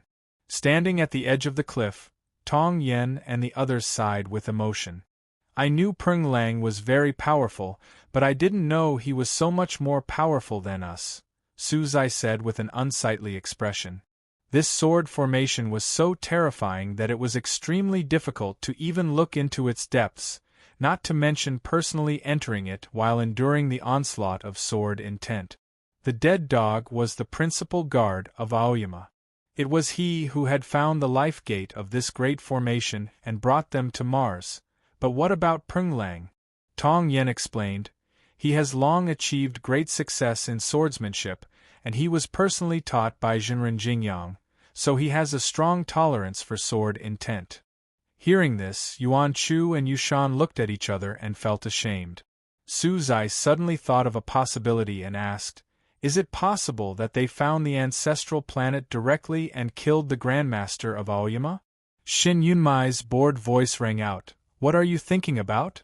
Cain Yang said softly, "When we were on the battleship, we learned about the history of the human civilization.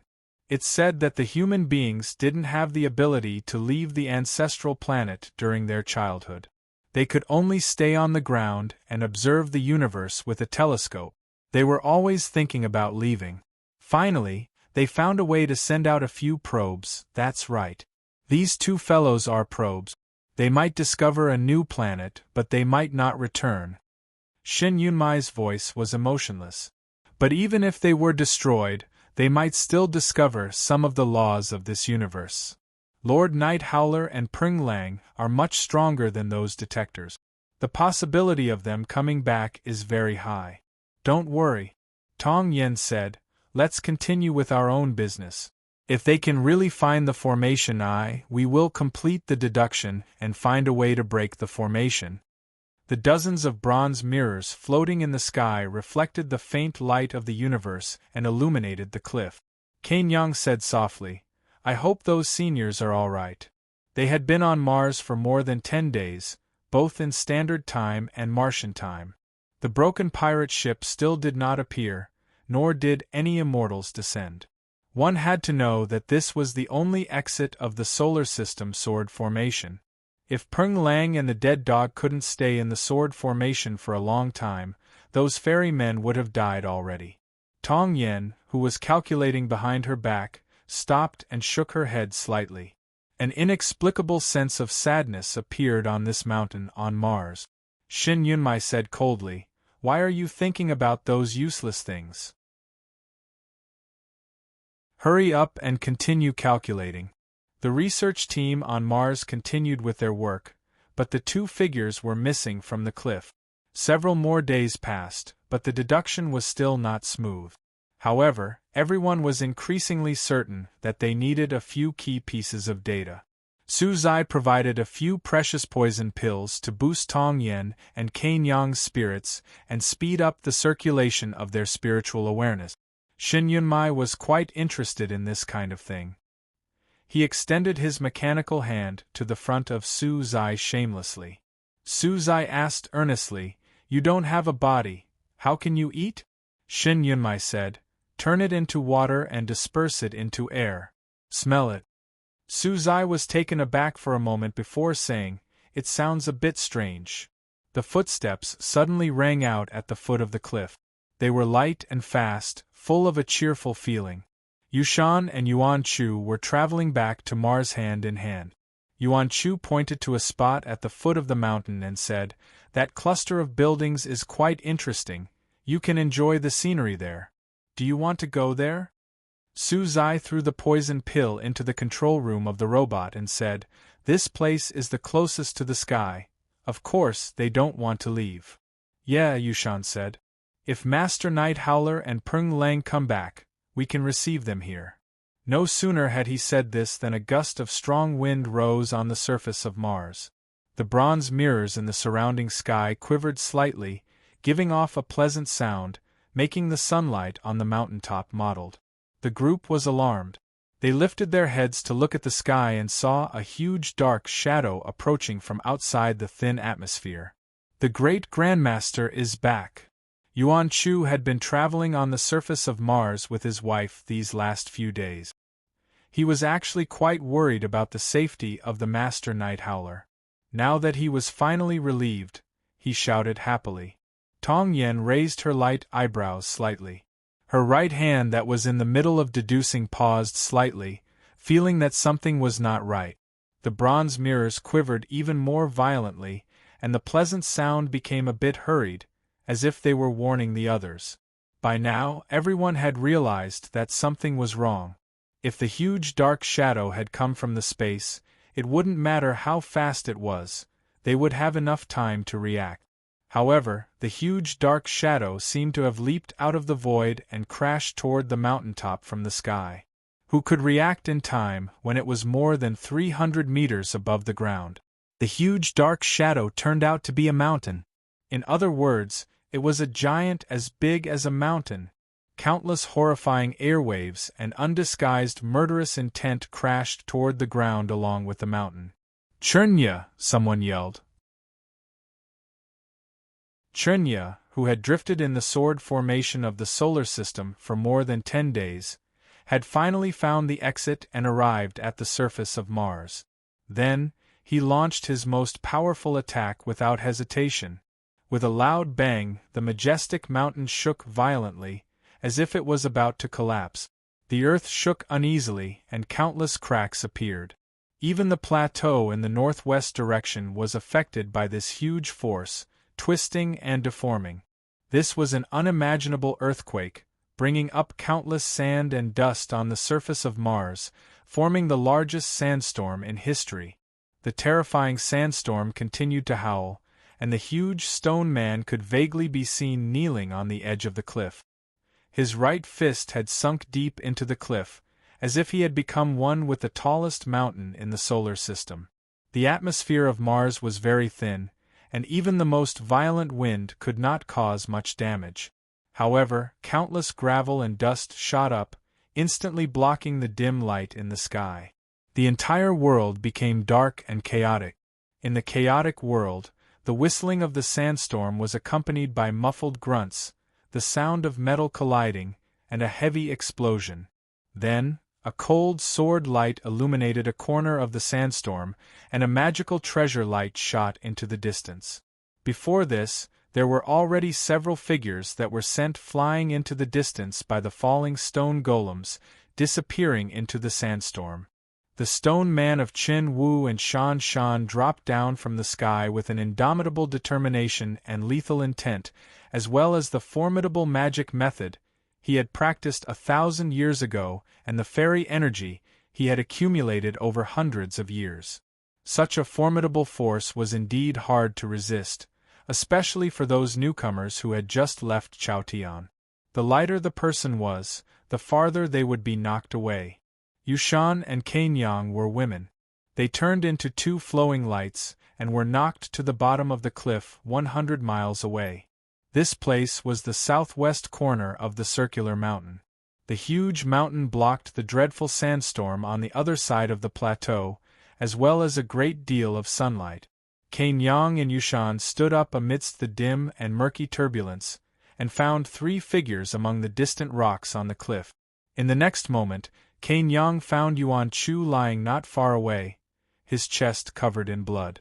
Chen Ya's formidable energy and severe injury didn't make him let go of his wife's hand.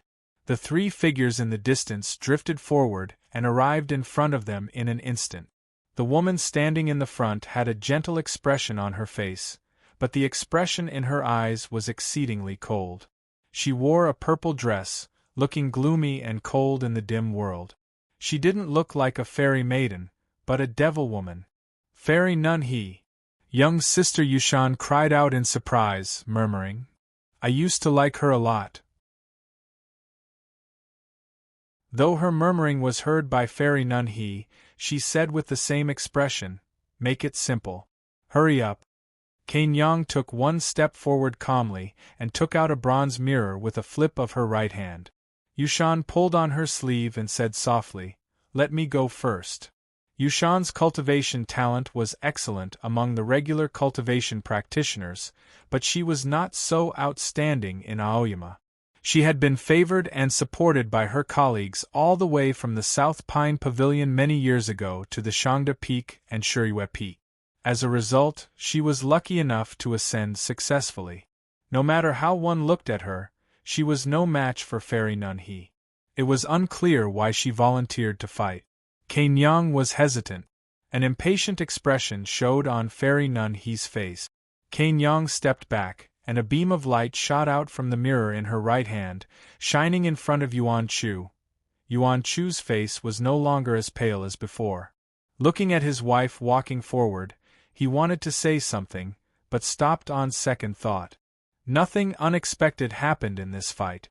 Yushan's flowing snowy sword style had no chance to exert its power in front of the invisible and seemingly omnipresent huge net. Countless snowflakes drifted down, and her body seemed to be grabbed by an invisible huge hand and thrown toward the steep cliff. A small black hole appeared on the cliff wall, and there was a blood stain at the entrance of the hole. She didn't know how deep she was in the mountain, and it was unknown whether she was dead or alive. This is a magic treasure of the immortals, called the Dream Butterfly. If Yushan didn't like her and found its origin in the books, I wouldn't have known about it either. Yuan Chu called out the plum sword and propped himself up. He said to Kanyang, "This magic treasure looks like a net, but it's actually a magic treasure of heaven and earth, and it's the way of cloud and dream. You have to be careful." For some reason, his countenance was quite calm, as if he wasn't worried about Yushan's safety. What he said sounded like a reminder for Kanyang to fight, but it was actually an order. Kanyang understood what he meant, so she didn't move. "Senior Master, please." Yuan Chu bowed to her and then wielded his sword.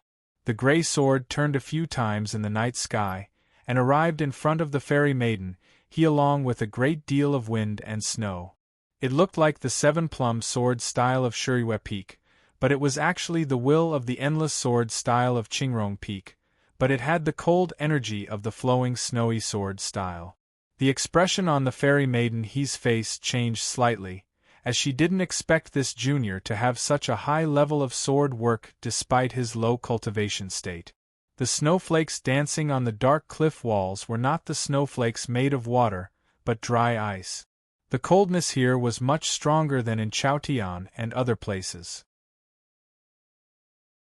A buzzing sound like the chirping of cicadas faded away, and the invisible and net-like energy was frozen by the flowing snowy sword style.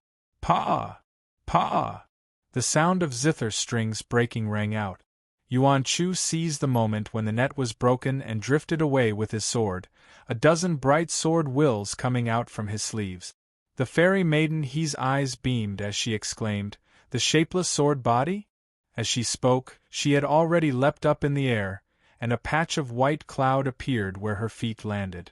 He did not know how this kind of dermic Tao could be used on Mars. The cloud traveled leisurely, and there was a profound meaning to it. Seeing the curved flying sword breaking through the net and the figure of the sword light approaching along with the wind and snow, the fairy maiden he didn't show any fear and reached out her jade-like white palm.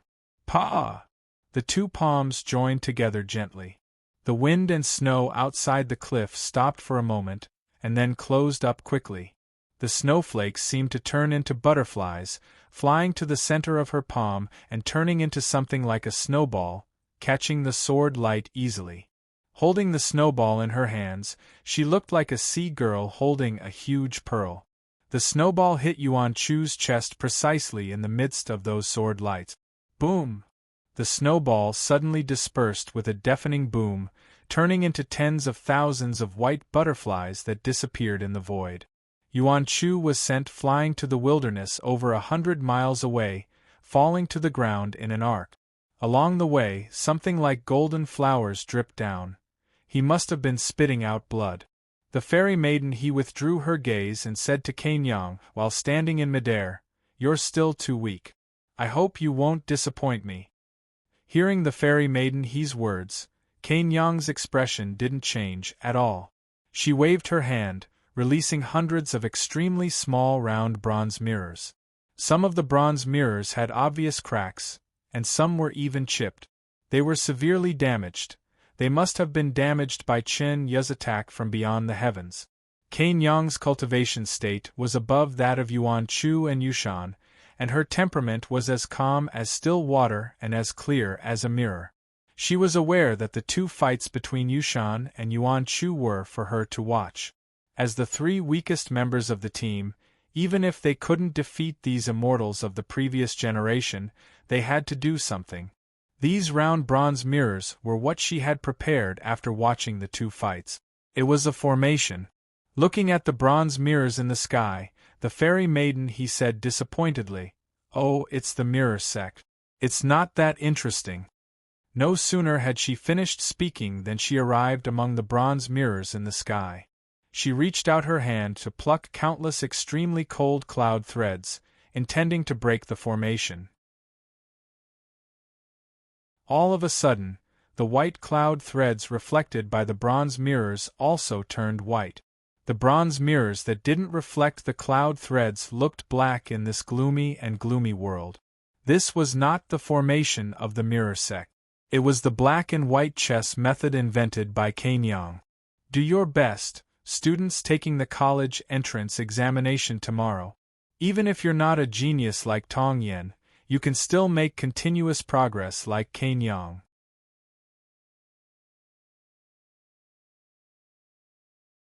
Chapter 992. Innumerable opposing but interconnected intents filled with murderous intent were moving back and forth among the bronze mirrors that had turned into black and white chess pieces. The white cloud under Fairy He's feet was suddenly shattered, and her dress was also torn. She pounced toward the ground with an indifferent expression. The other two immortals of the previous generation saw this scene from afar, and their expressions changed slightly. They rushed over as fast as they could. Pop, pop, pop. Sounds of breaking like a rainstorm could be heard in front of the gloomy cliff. The bronze mirrors in the sky kept breaking, and so did the wisps of cloud. Cracks appeared on Fairy He's dress, black hair, and even her body. She came to Cain Yang the moment all the bronze mirrors in the sky were broken into pieces. Countless golden blood seeped out from under her dress and began to burn in the air, illuminating a corner of the cliff. It was true that Cain Yang's black and white chess method was formidable, and it could even subdue Gu Shijiu's Taoist magic. However, Cain Yang was not an ordinary cultivation practitioner. At the most crucial moment, she managed to win the game by relying on her abundant fairy energy. But somehow, she didn't kill Cain Yang. The two immortals flew to the field, and were confused at the scene, wondering why Fairy He didn't kill Cain Yang, because she had always been domineering and cruel. Your chess art is similar to my heaven and earth of the Dharma. What's your relationship with Yunmeng? Fairy He asked.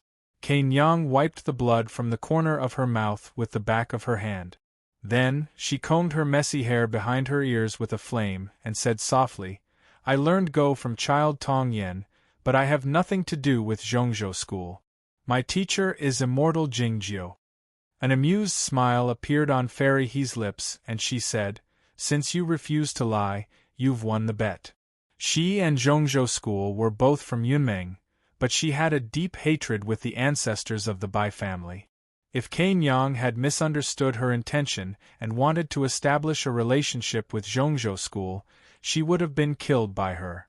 Having said that, she pointed at the cliff and grabbed the unconscious Yushan from the deep part of the mountain.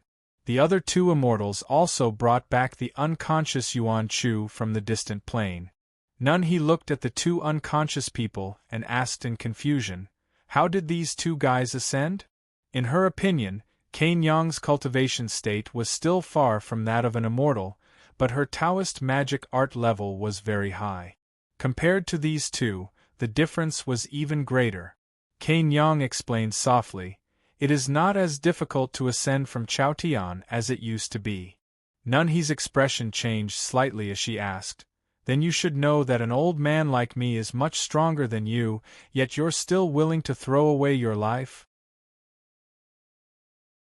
Cain Yang said calmly, As I said earlier, Jingjiu is my master. The lightest person was shaken the farthest, and the heaviest person was naturally the closest. The most important thing in the ancestral assassination team was not the person, but the robot. It was shaken off the cliff and fell into the wilderness of the ring-shaped mountain, creating a huge pit. Its left mechanical arm was severely deformed. His appearance, which was not good to begin with, was now one step closer to trash. The cliffs of the crater blocked the light, and the wilderness was also dark. A black-robed Taoist walked out from the darkness like a ghost. It was Sword Immortal Enxing. Enxing walked to the front of the pit and asked expressionlessly, What are you?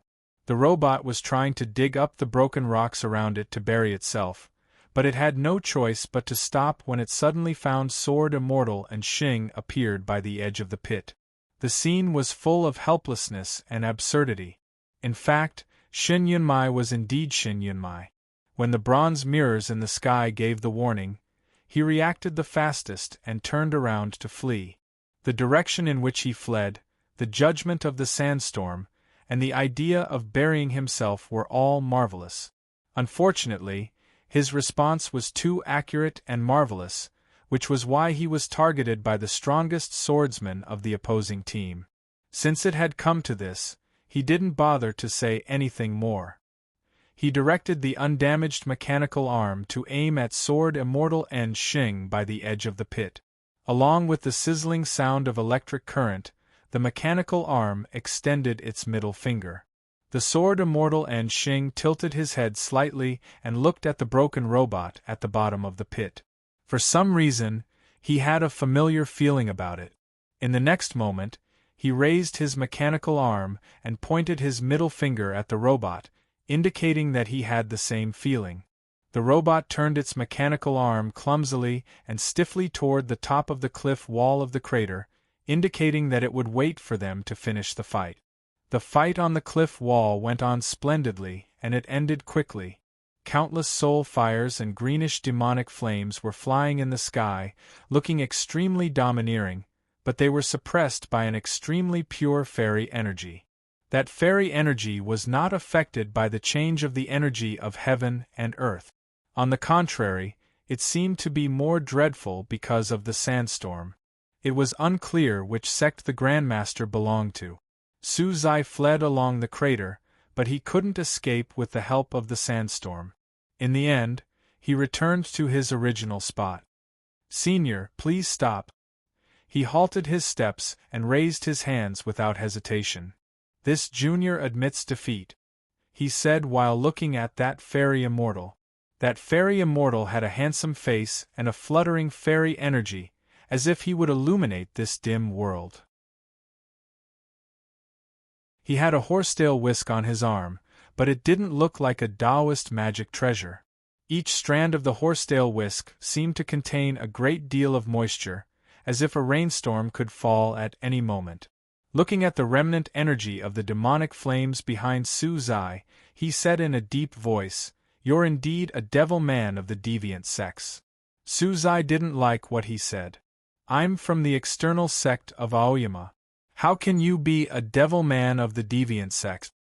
The fairy immortal asked solemnly, "What banner did you use earlier? What demonic method did you use?" "You used a magic treasure and a magic method to judge the good and evil?" Su's eye pointed at the two black-clothed devil immortals behind him and sneered, "Aren't they much more deviant than me? Pooh!" Along with this pooh, he spat out a large mouthful of blood. The blood ignited along with the wind and turned into black and gold, looking full of demonic intent. While wiping off the blood, Su's eye glanced at a place not far away stealthily. Chunya had returned to his normal size.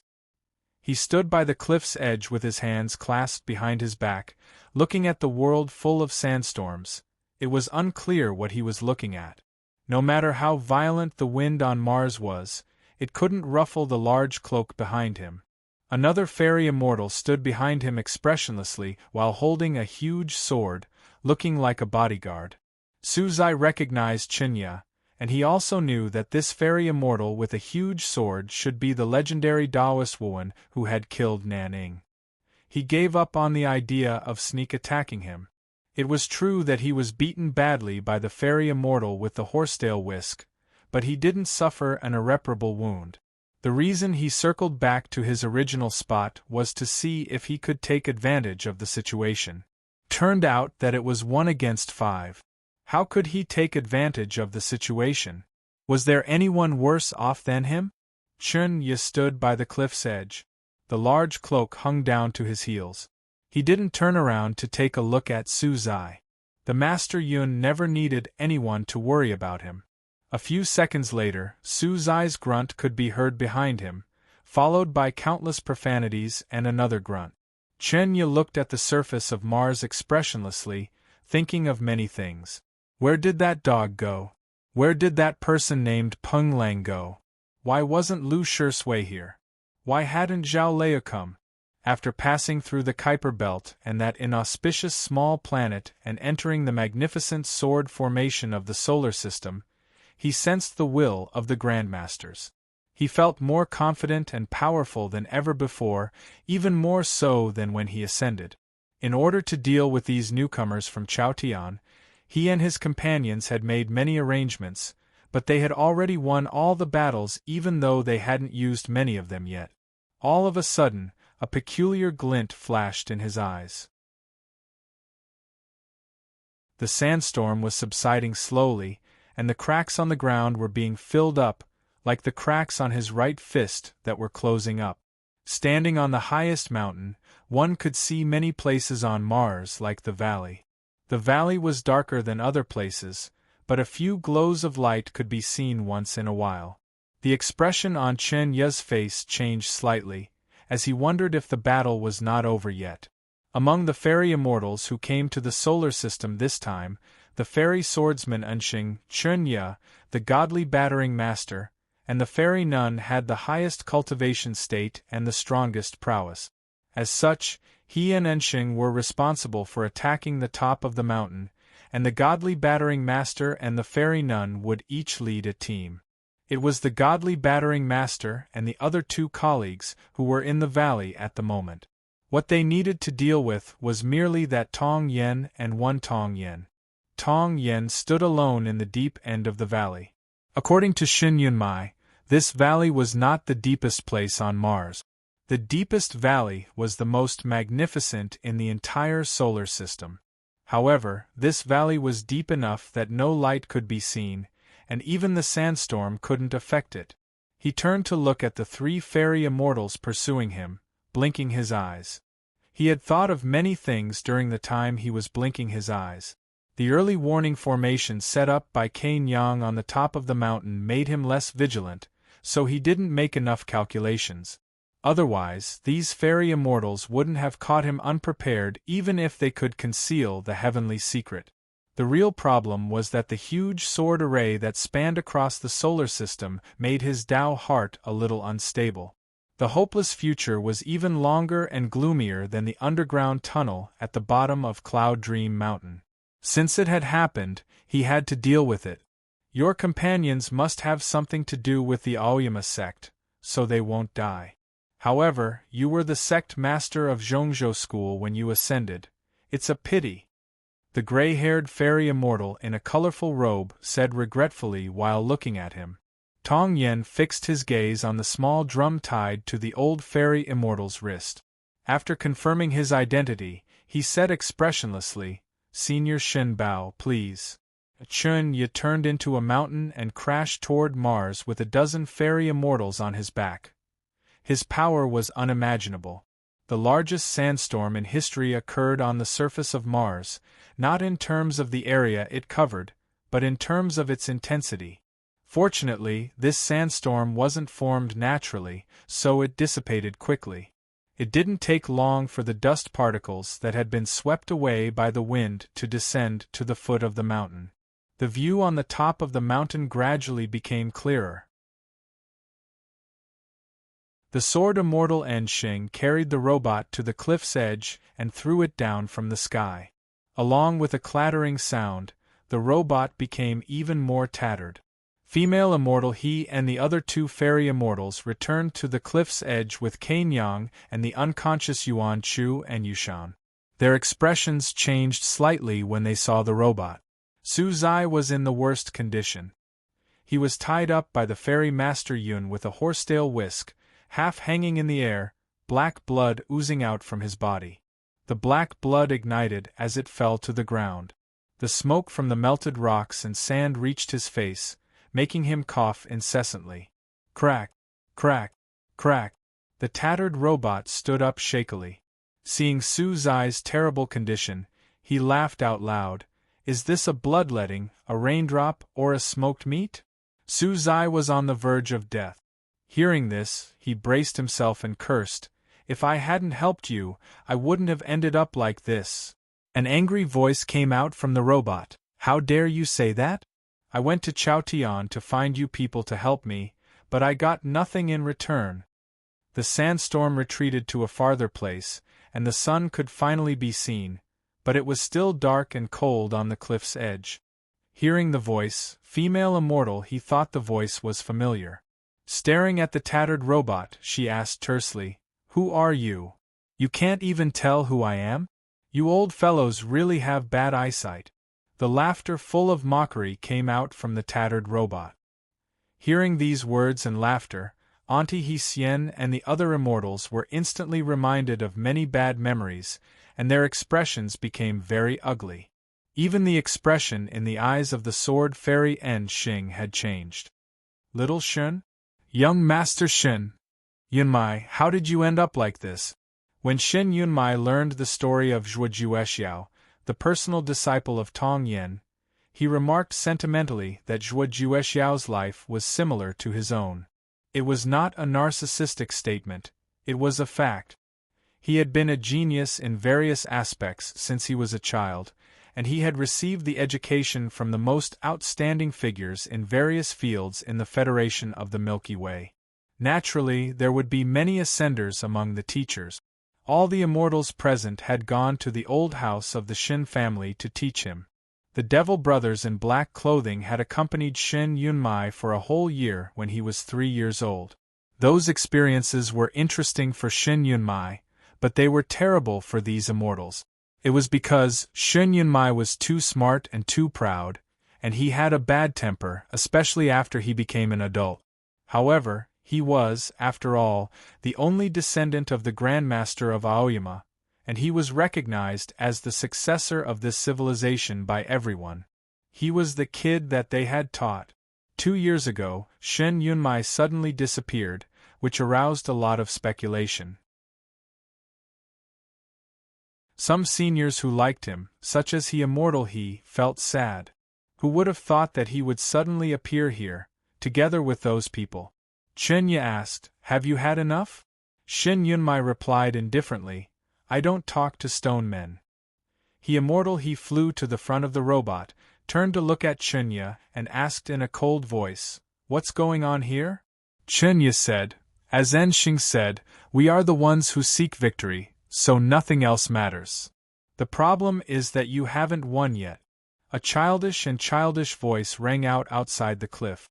The reason why that voice sounded a little childish was because it was filled with certainty and confidence that no one knew where it came from. A crack appeared in the sky outside the cliff, and Tong Yen walked out from it.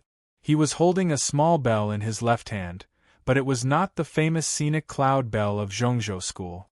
It was an ancient bell full of complicated patterns, with a hint of sharpness. His right hand was hanging by his side. As his fingers moved slightly, two semi-conscious immortals drifted out from the crack, as if they were connected by invisible ropes.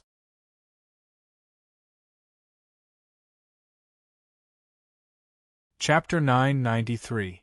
The two immortals were unconscious, and it was evident that they were severely wounded.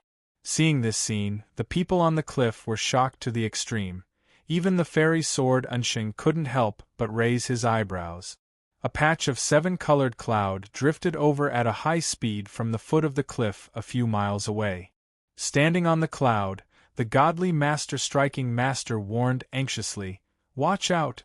This lad is much more powerful than we thought." He was indeed an experienced ferryman with a high cultivation state. Having said that, he returned to the top of the cliff, looking at Tong Yen as if he was facing a formidable foe. On the dilapidated pirate ship, the immortals had discussed how to deal with these juniors. They had made arrangements for Zhao Liu and Lu Shisui, but they didn't pay any attention to Tong Yen. Both the book, The Path Toward Heaven, and other information indicated that this person had unparalleled intelligence, but his cultivation state was rather ordinary. Even though he was the sect master of Zhongzhou School before his ascension, Zhongzhou School had been suppressed by the Aoyama sect in Chaotian, so how powerful could he be? Who would have thought that their deductions and judgments would be so wrong? You are indeed the former leader of the orthodox sections. The resources of Cloud Dream Mountain are still there, said the Taoist Tao-seeker, while holding the huge sword while looking at Tong Yen with interest. With a sneer, the fairy maiden he said, "It's not the resources of Zhongzhou School, but the spirit of the Aoyama sect." Reminded by her, the immortals fixed their gazes on the small bell, and realized that the sharp intent was actually the purest sword wills of Aoyama. By now, they realized that Tong Yen was a genius of the center sect and had been cultivating in the Aoyama sect for many years. How could she not be powerful when she had the prowess of the two most powerful sects? "My young friend, you're indeed more powerful than we thought," the fairy man named Master Yun said to Tong Yen with a mild expression, "but it's hard to support a single tree. Why do you force yourself?"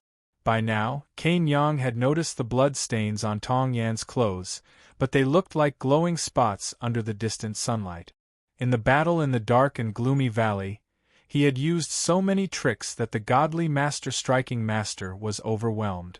As soon as he realized what was going on, he had subdued the two immortals with his magic. In order to pursue speed and victory, he had given up a lot and suffered a great deal of damage. Rubbing his eyebrows tiredly, he said, "But I think we can talk now." They were suddenly ambushed and were about to be completely defeated, but he managed to severely injure two immortals in an impossible way and took their lives in his hands. It was like a player on a chessboard who saw that his side had lost the advantage, but he found a treasure in an inconspicuous corner. At the very least, he gained some breathing space. The meaning of this sentence was very clear. If the immortals of the previous generation insisted on not negotiating with them, then the two immortals would naturally die. Chen Yi looked at him in silence, his face expressionless. He didn't even intend to speak. Shin Yunmai's voice rang out from the robot, the Great Way is merciless.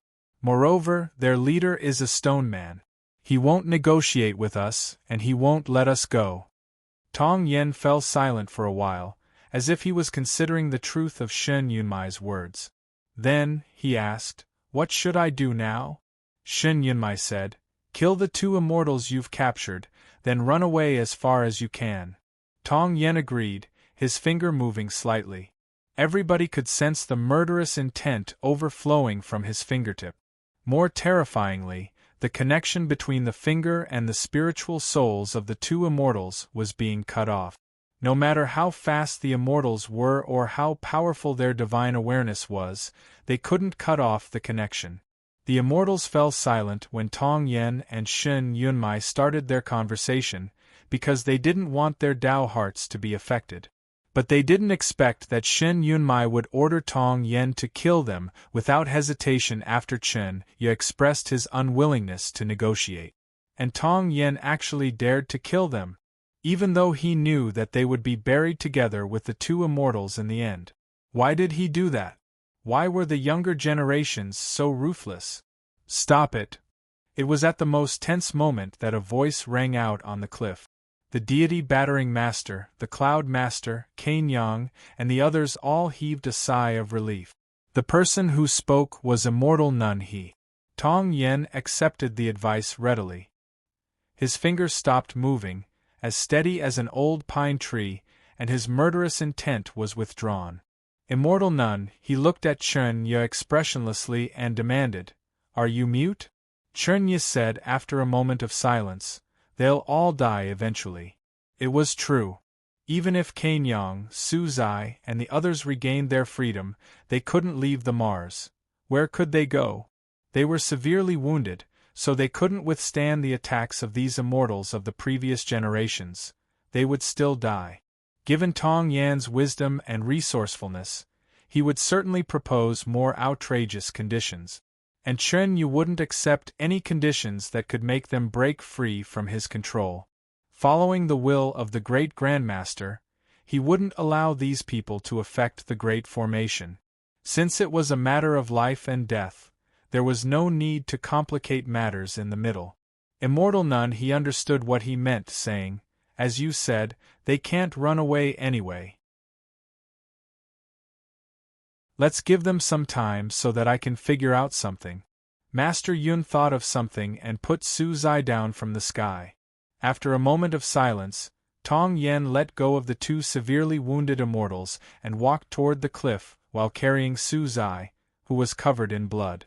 Nobody, including Chen Ye, had expected that he didn't propose any conditions. They all felt surprised.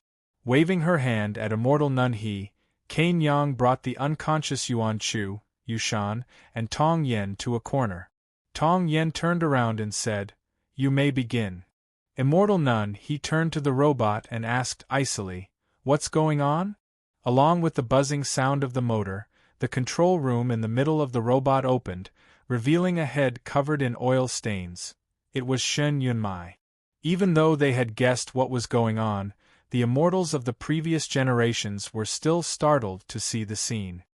"Greetings, uncles and aunties."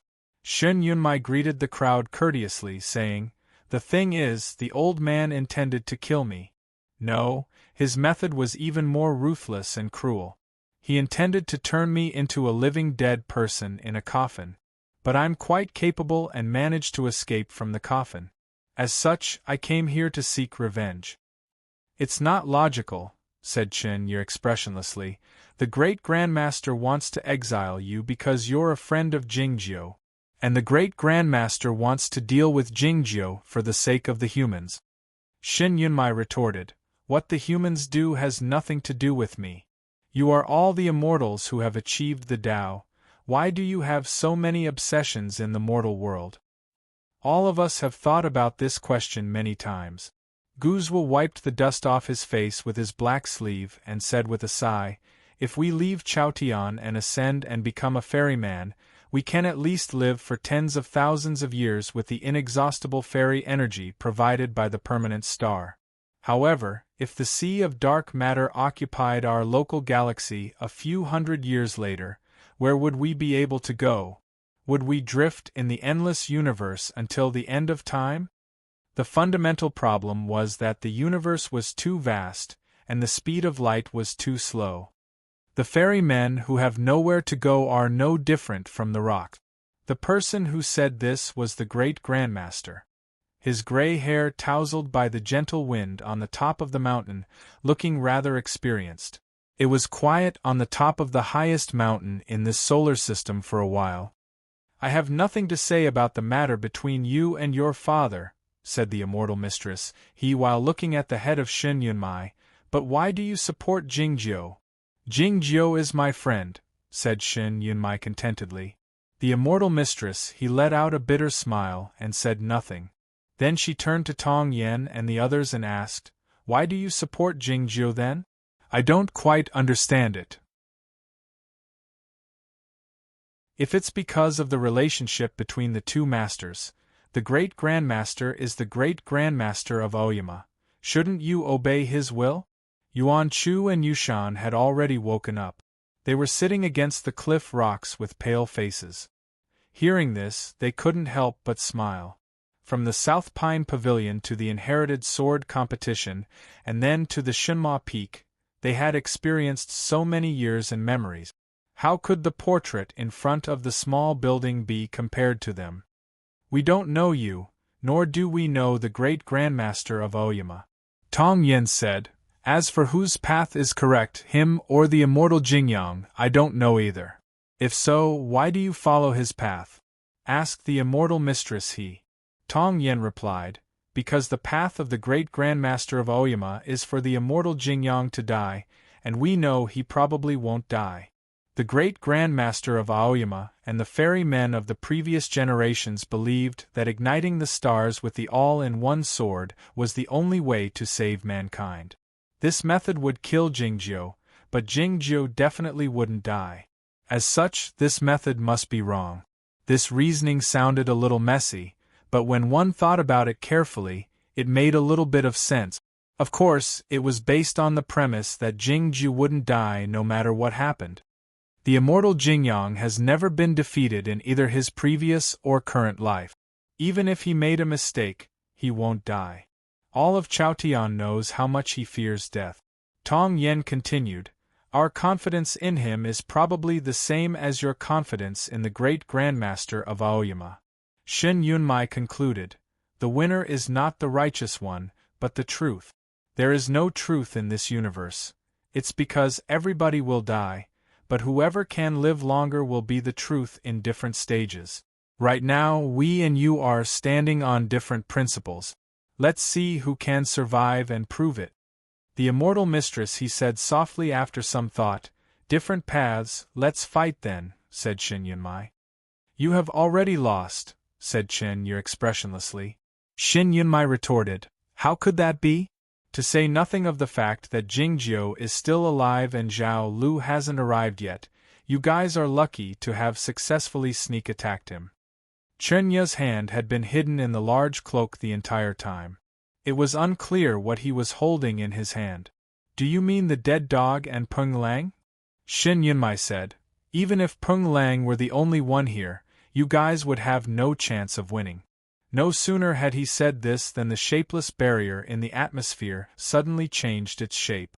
Along with a gust of wind, someone fell down from the sky 300 meters high and landed heavily on the ground. That person wore an ordinary cloth that was in tatters, and an ordinary sword was sheathed at his waist. Peng Lang had arrived when he was talking about him. The sword formation of the great Grandmaster is indeed formidable. We can't go deep into it, and we can't find the eye of the formation either. I can't hold on any longer, so I... As Peng Lang spoke, he suddenly found that the situation in the cliffs was out of place. Compared to when he had left more than 10 days ago, there were many more people here, and they seemed to be his enemies. His face was a bit pale. It was not because he was frightened, but because he had fought against the huge sword formation across the solar system. He might have even been wounded. The cliffs were unusually quiet. All of a sudden, a gust of wind blew over and fluttered Chin Yu's cloak. Seeing this, Tong Yan's expression changed slightly. How could the thin air and weak wind blow the cloak? Chen Ya's hand was exposed. He held a stone pestle tightly in his hand, and his remaining 2 fingers seemed to sink into the rough surface of the stone. What was even more eye-catching was that there was an azure rope of light wrapped around the stone pestle, exuding an extremely faint yet extremely serene aura. It was the sword will, but it seemed to be the opposite of the sword will. Peng Lang didn't notice the stone pestle and the green rope of light in Chen Ya's hand, because he was surrounded by the 2 black-clothed demon immortals. It was true that the 2 black-clothed demon immortals were only 2 people. They stood in front of him and behind him, but it seemed that they had surrounded the entire space around him. They were even looking in different directions and didn't spare a glance at Peng Lang. 2 faintly discernible auras with diametrically opposite temperaments drifted out from the black-clothed demon immortals, forming a natural and harmonious formation. Peng Lang raised his eyebrows slightly. He took a step forward with some interest, and his figure suddenly passed through. Seeing this, the expressions of the 2 black-clothed demon immortals changed slightly, and Guzhua even let out a cry of surprise. What came next was He Xiaonu's invisible net and Master Yun's myriad strands of clouds. Then, the sound of drums suddenly rang out, and countless golden rings reverberated between the cliffs. In the blink of an eye, the 5 immortals unleashed their most powerful formation in an attempt to trap Peng Lang. Peng Lang still didn't draw his sword. He just continued to step forward. The wind blew at his sleeves, bringing with it countless sword lights. But the sword lights suddenly disappeared, taking him through the immortal magic treasures and formations like an immortal or a phantom. This wasn't a shapeless sword body, nor was it an escape technique of heaven and earth. It was a technique that was somewhat similar to the Nether Fairy sword. To be more precise, this was a sword escape technique inherited from Nan Chu's ghost sword. The immortals were extremely shocked that such a formation could not trap a junior, and they all cried out in surprise like Guzhua. He Xianu, Master Yun, the deity striking grandmaster, and the 2 black-clothed demon immortals were not ordinary cultivators, and their immortal magic treasures and formations were extremely powerful. After passing through the layers of encirclement, Peng Lang's face became even paler, and his figure also became slightly sluggish. Then, he saw the stone pestle falling toward him. At this moment, Peng Lang finally raised his sword.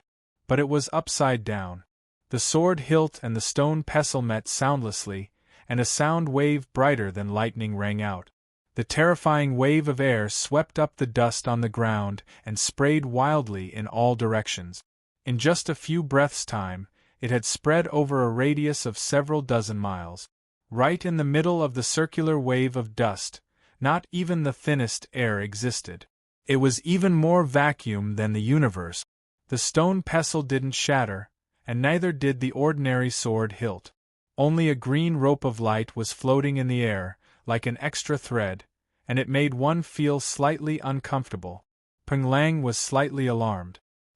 His fingers turned slightly, and he was about to grab the sword hilt and cripple Chinya. The green rope of light suddenly moved at a high speed and tied his hand that was holding the sword hilt as fast as lightning. Then, it coiled twice around his neck and tied the tip of his sword. It was a weird scene.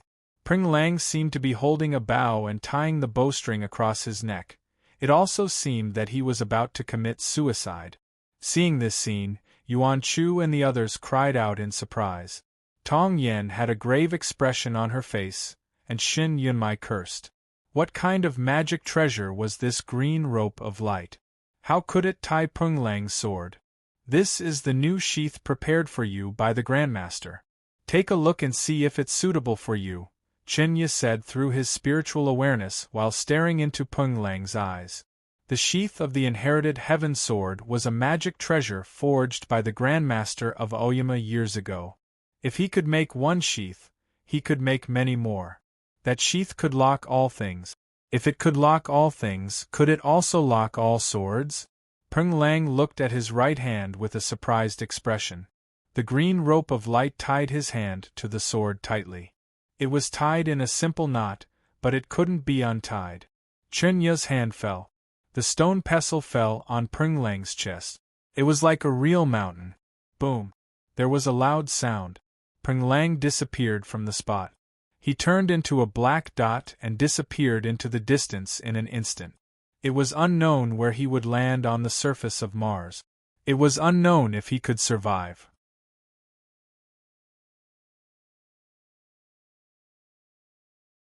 Chapter 994. Chen Yu withdrew his fist. Countless stone powder fell from his fingers.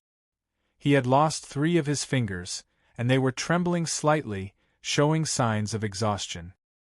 His cold and stiff face was full of fatigue, and he even looked a little old. Defeating someone like Peng Lang with a single punch was exhausting even though he had been preparing for a long time. He turned to the people among the rocks and said expressionlessly, "Now, you've lost." Tong Yen said after a moment of silence, "So you've been waiting for him all along." Yes, the immortals of the previous generations had set up this trap after seeing the black battleship on the dilapidated pirate ship in the Kuiper Belt. They first needed to confirm the identities of the people on the battleship. They all believed that Peng Lang was inside, and that he was the one they had to be most vigilant against. They had all read that important book and knew that Peng Lang's cultivation state was extraordinary and that he was the most likely to ascend, but he was also the most difficult to deal with. The first thing they needed to confirm was how to deal with Peng Lang. After arriving on the surface of Mars and finding that Peng Lang wasn't there, the immortals of the previous generations didn't let down their guard. Instead, they continued to carry out their plan in silence, waiting for him to appear. Peng Lang returned from space, weakened by the sword formation of the solar system. Chen Yu suddenly made his move. The immortals finally got rid of the greatest threat and heaved a sigh of relief, except for En Sheng, the immortal of sword. He looked at Chen Yu expressionlessly and said, "You know where he came from."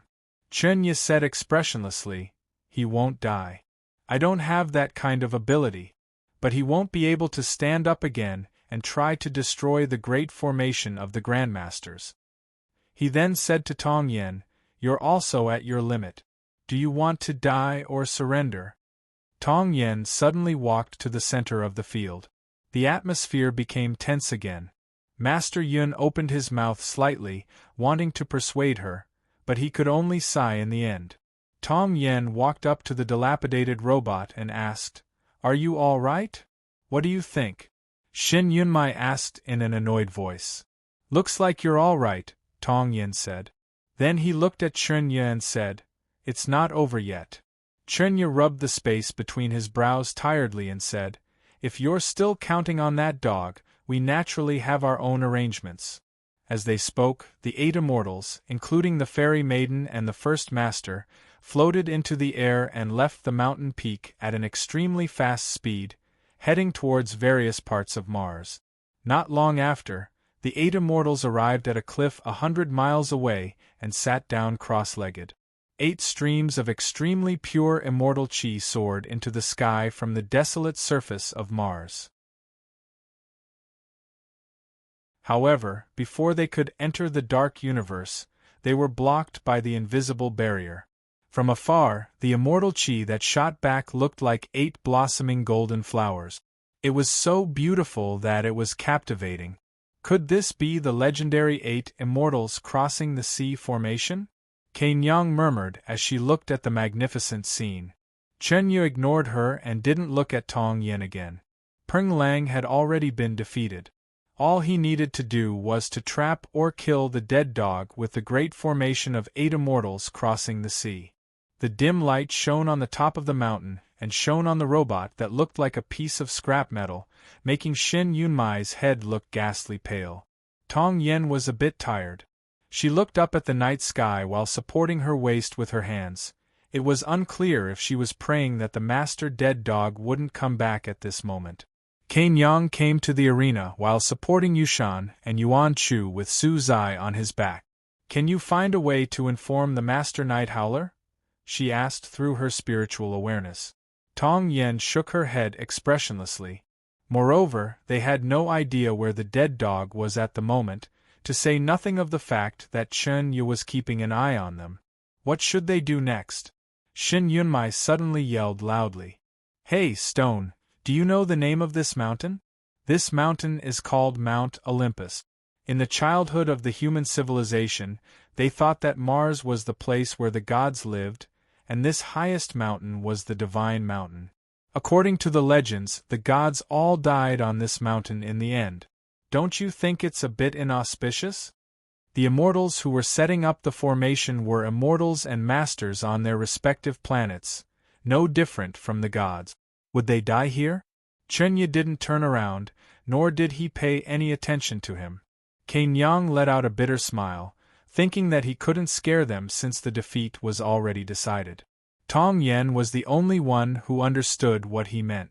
How powerful is the explosion? She asked while gazing at his earlobe. Shin Yunmai said, It's not a problem to blow up this mountain. But it's useless, Tong Yen said. Maybe the whole solar system can see it, said Shin Yunmai. He meant to inform the dead dog at the cost of his life. As they were talking, dusk arrived on Mars. The dry ice clouds in the sky were sparse, forming countless ripples when they were illuminated by the dim sunlight, which looked like the ocean waves. 8 immortals were scattered in different places around this large mountain, constructing the Great Formation. The moment the formation was on the verge of being completed, a person suddenly walked over slowly from the barren ruins in the distance. He seemed to walk slowly, but he actually walked a few miles with each step. As the person walked over, He Nun came into contact with him first. Seeing the figure, He Nun narrowed her eyes, as if she was facing a formidable enemy. It was Peng Lang who walked over from the other side of the wind and sand and the dusk. His sword was still tied by the green light rope, unable to get rid of it. It looked like a person whose arm was injured was tied by a piece of cloth. His face was pale, and his chest was full of the marks left by the burning fairy blood. He looked like a wounded soldier who had just returned from the battlefield. Yet nobody thought he was weak or vulnerable. It was because he, who should have fallen to the other side of Mars and couldn't stand up again, walked over in the dusk. A gentle wind arose on the surface of Mars, ruffling his clothes and hair. The wind fell on the green light rope, giving off a tearing sound. The most eye-catching thing was the sword he held across his neck. The sword was bent very much, probably because it was damaged by Chen Yu's stone pestle, and it would break apart in the next moment. He Nun employed the most powerful magic treasure and employed the most powerful magic method without hesitation. A large invisible net was concealed in the wind and snow, moving forward. Peng Lang raised his sword horizontally. The sword was like a bowstring. He was like an arrow on the bowstring. With a light hum, his figure suddenly disappeared from the wilderness, shooting forward. The invisible net did not break, but was moved forward by his body. The entire world seemed to hear the sound of something tightening. The sand in the wilderness rolled, the fine dust danced wildly, but it could not leave the range of the invisible net, forming a dust dragon in an instant. Peng Lang was at the very front of the dust dragon. There was a loud boom. He Nun was sent flying, smashing into a cliff more than 10 li high at an unimaginable speed. The cave was dark, and it was unknown how deep it was. The bright sword light was hidden in the ordinary clothes and collars. The dust dragon also dissipated without a trace like smoke. Peng Lang's figure appeared, continuing to walk forward. A few steps. He came to the other side of the cliff. There was a white-haired old immortal dressed in colorful clothes. Peng Lang knew that he was the divine battering master, and said politely, "Greetings, senior." He Nun was suddenly defeated, and the 8 immortals crossing the sea formation could no longer be formed. The divine battering master simply retracted his immortal energy, looked at the junior and said with a smile, "Your posture is also strange." The green rope of light was indeed unbreakable.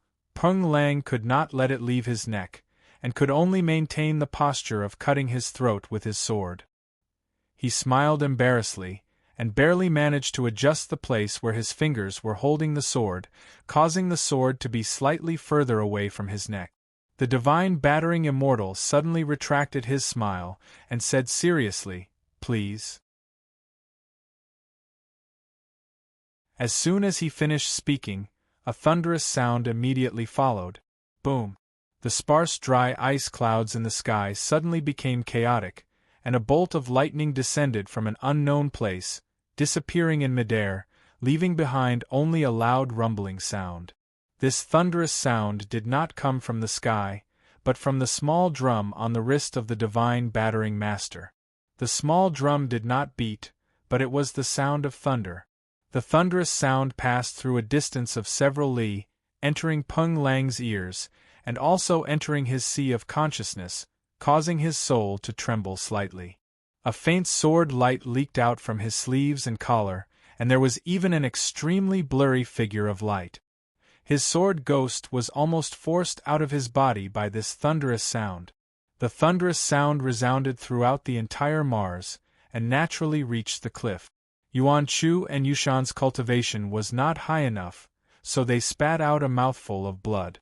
Cain Yang had not recovered from her serious injury, so she hurriedly sat down cross-legged and guarded her heart with Tao. Her face was even paler as she said, "The divine battering master." The divine battering master's divine battering master's divine battering master was based on the method of using the thunder soul of heaven and earth to forcefully shake the spiritual soul of the cultivation practitioners. It was said that when cultivated to the extreme, it could even shake the Tao heart of the immortals. He had ascended for many years, and if he exerted his Tao method with all his strength, how powerful would it be? This was a cliff over 100 miles away, and even they could not withstand the attack of the small drum, so how could Peng Lang withstand the concentrated attack? Tong Yen looked at the corner at the foot of the mountain that she could not see, and listened to the thunderous sound again, her expression extremely solemn. All of a sudden, a different sound was heard amidst the thunderous roars. The sound was somewhat like the sound of a sword, but it was not as clear and bright.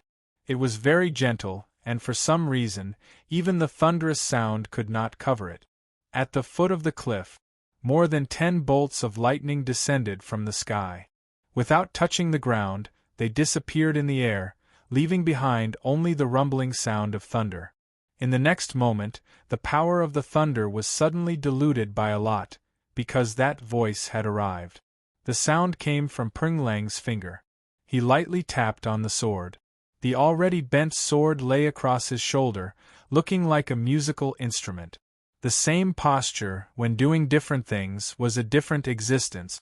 When he was fighting with Fairy Peng Lang's posture was to raise his bow and shoot himself, but now, he was hugging his sword as a zither.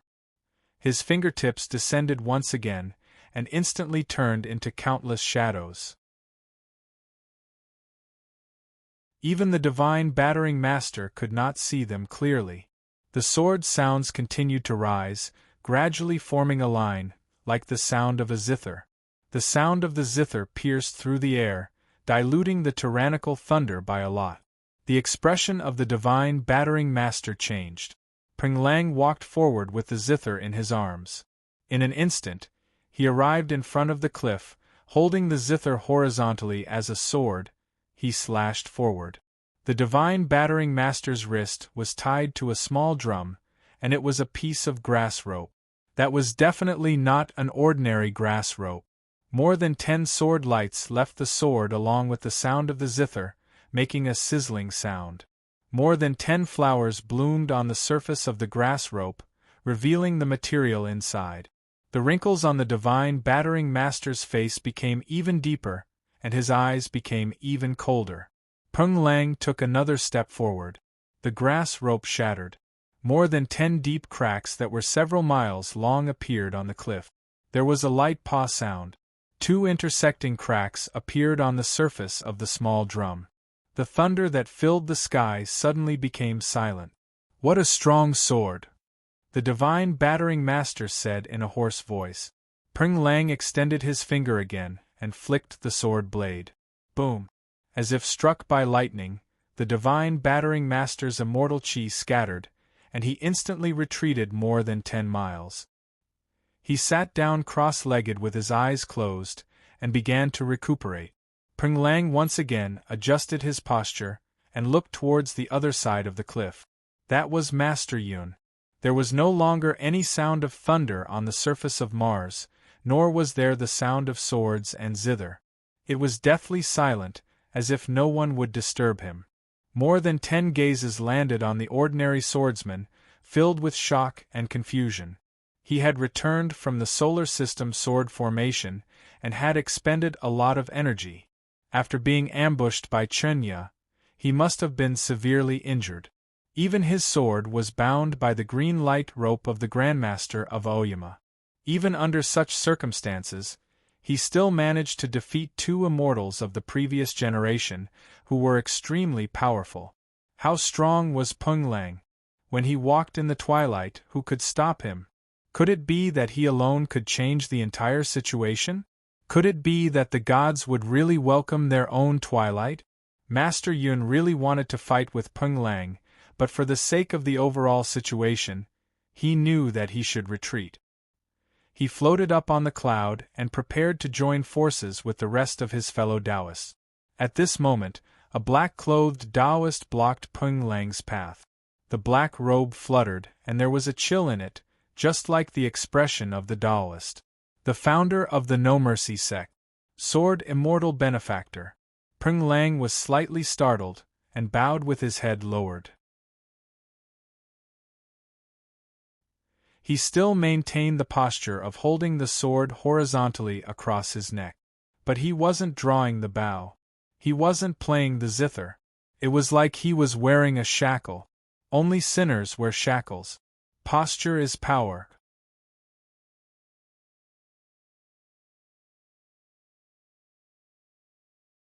Chapter 995. When Sword Immortal and Xing appeared, Master Yun and the other immortals stopped in their tracks. They stood on the cliff and looked over. He was one of the strongest cocoon breakers, and also one of the juniors that the Aoyama Grandmaster relied on the most.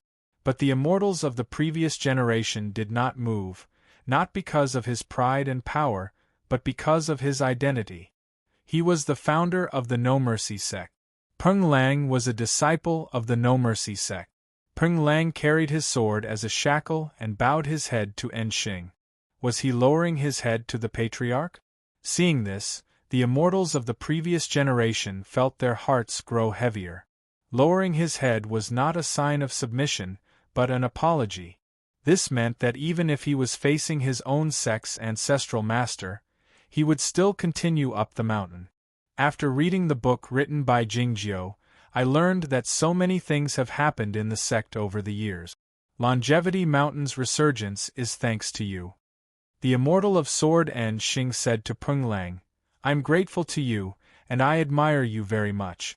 But I'm indebted to the founding master, and the No Mercy sect is indebted to him. The origin of the No Mercy sect was that heaven and earth didn't favor humans, but humans did favor humans. Of course, the most important thing is that I think what Patriarch did was right, Xing said. Peng Lang said seriously, I understand. Xing said, come on. Peng Lang said, Grandmaster, please advise me. Xing grunted, turned around and walked into the distance. His black Taoist robe fluttered, and he soon arrived several kilometers away. He untied his sword and threw it into the hard cliff wall. Then, he sat cross-legged and closed his eyes. Since Peng Lang could not use a sword, he naturally could not use one either. The wind blew the dust on the ground, hitting the cliff wall and then slowly drifting back. Peng Lang looked into the distance and slowly sat down before closing his eyes. Countless sword intents rose majestically between the cliffs. The expressions of Master Yun and the other immortals who were watching the battle from afar changed slightly, and they fled to the top of the mountain as fast as they could. Chenya looked at the countless sword wills in the air and remained silent. No one knew what he was thinking. Behind him, the guys surrounding the tattered robot didn't seem to be seriously injured at all, and they kept talking. Shin Yunmai had given up the idea of detonating the nuclear power furnace and perishing together with Chunya, and so had Tong Yin. It was the same feeling that Su Zai had when he saw Peng Lang fly into the great formation of the solar system with the dead dog. They knew that Peng Lang was strong, but they didn't expect him to be this strong. Who do you think will win? I'm afraid that Peng Lang is already an arrow at the end of its flight, and both of them practice the sword work of the No Mercy sect. I'm afraid that this fight will be dangerous. Anxing abandoned his sword, handsome, as expected of someone I admire. Not bad. This time, Peng Lang's chances of winning are even greater. How are they going to fight this round? Can't you see that the world is filled with sword intent? Shin Yunmai, Cain Yang, and even Yuan Chu and Yushan all let out cries of surprise. Tong Yan's eyebrows, which had just become lighter, grew thicker again, knitted tightly. It was not difficult for Anxing and Peng Lang to fill heaven and earth with sword wills when they had practiced the sword work, but it was evidently not so easy at the moment. The rocks on the cliff walls, the objects in the old human buildings covered with a thin layer of dust in the distance, and the sparse dry ice clouds in the sky were all changing along with the sword wills. The rocks on the cliff walls were rolling around, aiming at the distance with their sharp edges. The dry ice clouds were pulled into a thin thread, like a sword string. The devices in the human buildings were the same. They had seen a similar scene, so they knew what it meant. How come that person knows the all-in-one? Yuan Chu exclaimed in surprise. Su Zai said feebly, how come the extreme sword work of the Aoyama sect is so widespread in this world? Shin Yunmai sneered. He is a junior that the old guy admires. It's not a big deal for him to teach him a few moves in private. It sounds like Jingjiu hasn't taught him anything. That's right. Senior Master taught Peng Lang at the 3000 nunnery many years ago, Yushan said while nodding forcefully. He can definitely do it. The founder of the No Mercy sect and the master of the No Mercy sect were going to use the sword work of the Aoyama sect to compete with each other. It sounded absurd, but it was understandable considering the complicated relationship between the No Mercy sect and the Aoyama sect. The Master Yun, the immortal Wuwen, and the other immortals landed by the cliff's edge, looking at the distance together with Chunya. The sword wills pervading heaven and earth grew more and more formidable, even triggering a reaction from the sword formation in the solar system. The dim light projected from the universe to Mars was refracted and twisted by the seemingly tangible sword wills. The distant sun and the ancestral planet had gradually disappeared. This was the ultimate sword work of the Aoyama sect. How powerful would it be when two extremely powerful swordsmen wielded it at the same time? It was well known that the battle between Jian Shilai and General Li in the galaxy beyond the fog had destroyed the asteroid belt. Seeing the situation, the expressions on the faces of the immortals grew even more grave. The Master Yun waved his horsetail whisk lightly, sending down hundreds of white clouds to protect the top of the mountain, including Tong Yen and the others. The huge sword in the chest of the immortal Wuwen suddenly buzzed like a bell. It's not right, he said solemnly. The voice of Shin Yunmai drifted over from behind the cliff. It's over. In terms of the sword work of the Aoyama sect, Shin Yunmai was definitely the one with the highest attainment among the people on the cliff. His judgment would never be wrong. Yet, the sword wills were still drifting on the desolate surface of Mars. How could it be over? Guzwu reached out his right hand and Guyu reached out his left hand. The two brothers formed a circle with their hands, aiming at a spot at the bottom of the cliff that couldn't be seen. A blurry image gradually appeared between the two hands. The surprised screams broke out in the cliff. Somewhere at the bottom of the cliff. Normally, this place should be darker, but it was extremely bright at the moment. It was because of the fire. It was the burning fairy blood. The fairy swordsman Enxing sat on the same spot with his legs crossed. The mechanical arm was 100 feet away, the golden blood gushing out from the broken shoulder. The golden blood started to burn when it came into contact with the thin air, and it burned when it came into contact with the pebbles. If there were only these flames, they could only illuminate the cliff walls. But it seemed that even the sky was illuminated, which meant there were more flames. Peng Lang stood in front of Enxing, holding the sword in his right hand and pointing it at the spot between Enxing's eyebrows. This was the first time he wielded his sword today. In the previous fight, his sword had been bound by the green light rope of the Grandmaster of Oyama. Why was it freed now? He had cut off the green light rope with his ordinary sword. It was not an easy task to cut it off, not to mention that the green light rope had coiled around his neck twice. He had paid a great price for cutting off the green light rope. It was the deep wound on his neck.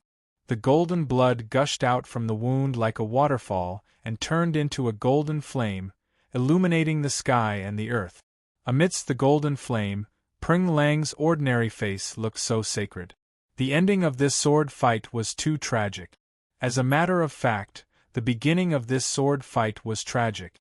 When the fairy swordsman Enxing used the all-in-one sword way to turn everything on Mars into his sword, Peng Lang didn't do anything. All he did was turn his right hand around and hack at the green light rope. It looked like he was committing suicide by cutting his own throat. If he had been careless, he might have died by his own sword. He was severely wounded, but he didn't die. He held his sword again and walked toward Enxing. It was like that year when the No Mercy sect sealed off the mountain, and all the masters and colleagues were cultivating behind closed doors. He was the only one awake. He practiced the introductory sword script tirelessly while holding his sword. When Emperor Shao came to the front of the Grand Hall with the autumn leaf, he walked over while holding his sword, and stabbed that famous hidden swordsman to death. Today, he walked to the front of Enxing and hacked at him with his sword, cutting off one of the arms of the Grandmaster of his sect. I didn't expect you to use my all-in-one sword way to hack at yourself, successfully breaking the sword rope of the Grandmaster. Enxing continued while looking at him. I didn't expect you to be so violent and reckless even though you look calm. Peng Lang explained earnestly. Back at the 3000 nunnery, the immortal told me that the duty of the sword is to come out of the sheath, no matter who tries to stop it, including the masters of heaven and earth, or even the sword's own sheath. Many people in Chaotian had been guessing for many years what Jingjiu had taught this young man when he and Peng Lang stayed in the nunnery for one night. It turned out to be the nature of the sword. The sword had to come out of the sheath. Otherwise, it would be no different from a fire stick. The bleeding had gradually stopped. The fire grew dimmer as well. Looking at this young man who had regained his composure and was even a bit slow, the fairy swordsman Enxing said contentedly, "You've won." He was pleased that this young man was more powerful than him, and he was even more pleased that this young man had created the true meaning of the sword work. Peng Lang was a disciple of the No Mercy sect, so the true meaning of the sword work he created was the sword work of the No Mercy sect. It was not the sword work of the Aoyama sect. Peng Lang didn't know how to respond. Outstanding, the fairy swordsman Enxing praised. Peng Lang felt a bit embarrassed, so he changed the topic hastily, asking, "Grandmaster, are you all right?"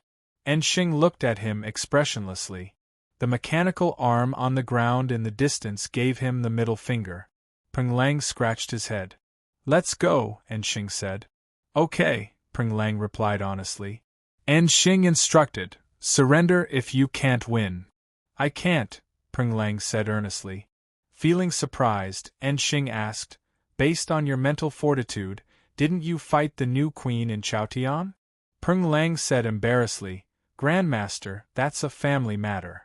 Before Enxing could react, he turned around and leapt up into the air, heading to the top of the mountain. "Pa!" Peng Lang's feet landed on the ground. Then, his body swayed a bit. Regardless of whether he landed with a thud or stood unsteadily, it was evident that he was on the verge of dying. The injuries of the others weren't any less severe than his. Even if Tong Yen could do something, it would be meaningless. At the moment, the Grand Master, the fairy maiden He, and the fairy swordsman En Sheng were severely wounded. Including the 2 wounded by Tong Yen earlier, there were at least 8 fairy maidens here. Seeing Peng Lang on the verge of losing his balance with his sword in his hand, the fairy maidens showed a respectful expression in their eyes, but they didn't rush forward. After all, they weren't the queen. "Young friend, why don't you stop fighting? We just don't want you to ruin the Grand Master's plan. When the plan is over, I'll let you go at the risk of my life," Master Yun said gently. Looking at this fairy maiden with a faint fairy aura and a light-colored robe, Tong Yen asked, "Are you Master Yun?" Master Yun said with a smile, "I didn't expect a junior in Chaotian to still remember me." Tong Yen said, "Back when you were cultivating outside Ozawa, you killed many evil dragons. The populace still remembers you." "It's all in the past," Master Yun said sentimentally. Chunya suddenly said expressionlessly, "I know you're very smart and want to do something, but do you really think we, the seniors, will be fooled by your words?" Hearing this, Tong Yen fell silent and patted the robot by her side. Shen Yunmai exclaimed angrily, "They have all been fooled by the old man. What can I do?" Seeing that the defeat was irreversible, people like Tong Yen and Shen Yunmai had to come up with some sinister method. The simplest method was to provoke the fairy maidens of the previous generations to fight against each other. "Well," Peng Lang said embarrassedly, "I haven't finished fighting yet." Su Zai inhaled deeply and exclaimed, "You can still fight?" Peng Lang said to Chunya, "You sneak-attacked me earlier. I want to fight back." Chunya looked at him expressionlessly and said, "You're indeed a rare genius in the sword work. Are you sure you want to die on this barren planet?" As he said this, he reached out his hand toward the outside of the cliff. It was soundless. 2 broken green ropes of light tore through the air and wrapped around his wrist. By now, everybody knew that this green light rope was a magic treasure made by the Grandmasters of Aoyama, but they didn't expect that it could still be used after being broken in half. The expression on Peng Lang's face grew more serious. He raised his sword and said, "Please? We both use swords. Let me do it." All of a sudden, a voice burst out on the cliff. The immortal Wuan walked back from the edge of the cliff unsteadily while holding the huge sword, heading toward Peng Lang. Like the Master Yun, this immortal Wuan was a famous ascendant in Chaotian. He was most famous for slaying the Southern Oriole with a sword. The Southern Oriole had the bloodline of a divine animal from ancient times. Though it was not as pure as the bloodline of the unicorn and the old dragon, it was as ferocious. Back when the Southern Oriole was invincible in the south, countless humans of the barbaric tribes died tragically under its wings. Upon hearing this, the immortal Wuan rode his sword and flew away from Shiwu Mountain, slaying the Southern Oriole as the morning sun rose. If one didn't count the old dragon killed by the king of the underworld, this Southern Oriole was the divine animal from ancient times who died in the hands of the cultivation practitioners. He was absolutely qualified to fight against Peng Lang. The wind in the cliff began to drift along with the footsteps of the immortal Wuan. The sand and gravel rustled slightly. The atmosphere on Mars was thin and the wind was very weak. The wind and the sand and gravel were all caused by the sword wills he exuded. The immortal Wuan adjusted his sword wills to the maximum within a few steps. He was still 100 feet away from Peng Lang. He happened to pass by Chunya. The huge sword suddenly struck down, and it headed toward Chunya. This sword strike was truly formidable. It carried a great amount of fairy energy, and it carried a great deal of lethal intent. If Chunya were unprepared, he would definitely die under this sword strike. There was a loud bang. Chunya had raised his right hand and turned it into a stone shield, blocking the huge sword. Crack! A crack appeared on the surface of the stone shield, and so did a crack in Chunya's eyes. The immortal Wuan remained silent. The fairy energy in his body kept pouring into the huge sword he held with both hands, and he kept attacking the stone shield. There was another loud bang, and the stone shield suddenly shattered. The immortal Wuan was knocked back, and he spat out a mouthful of fairy blood. He stabbed the huge sword into the ground to stabilize himself.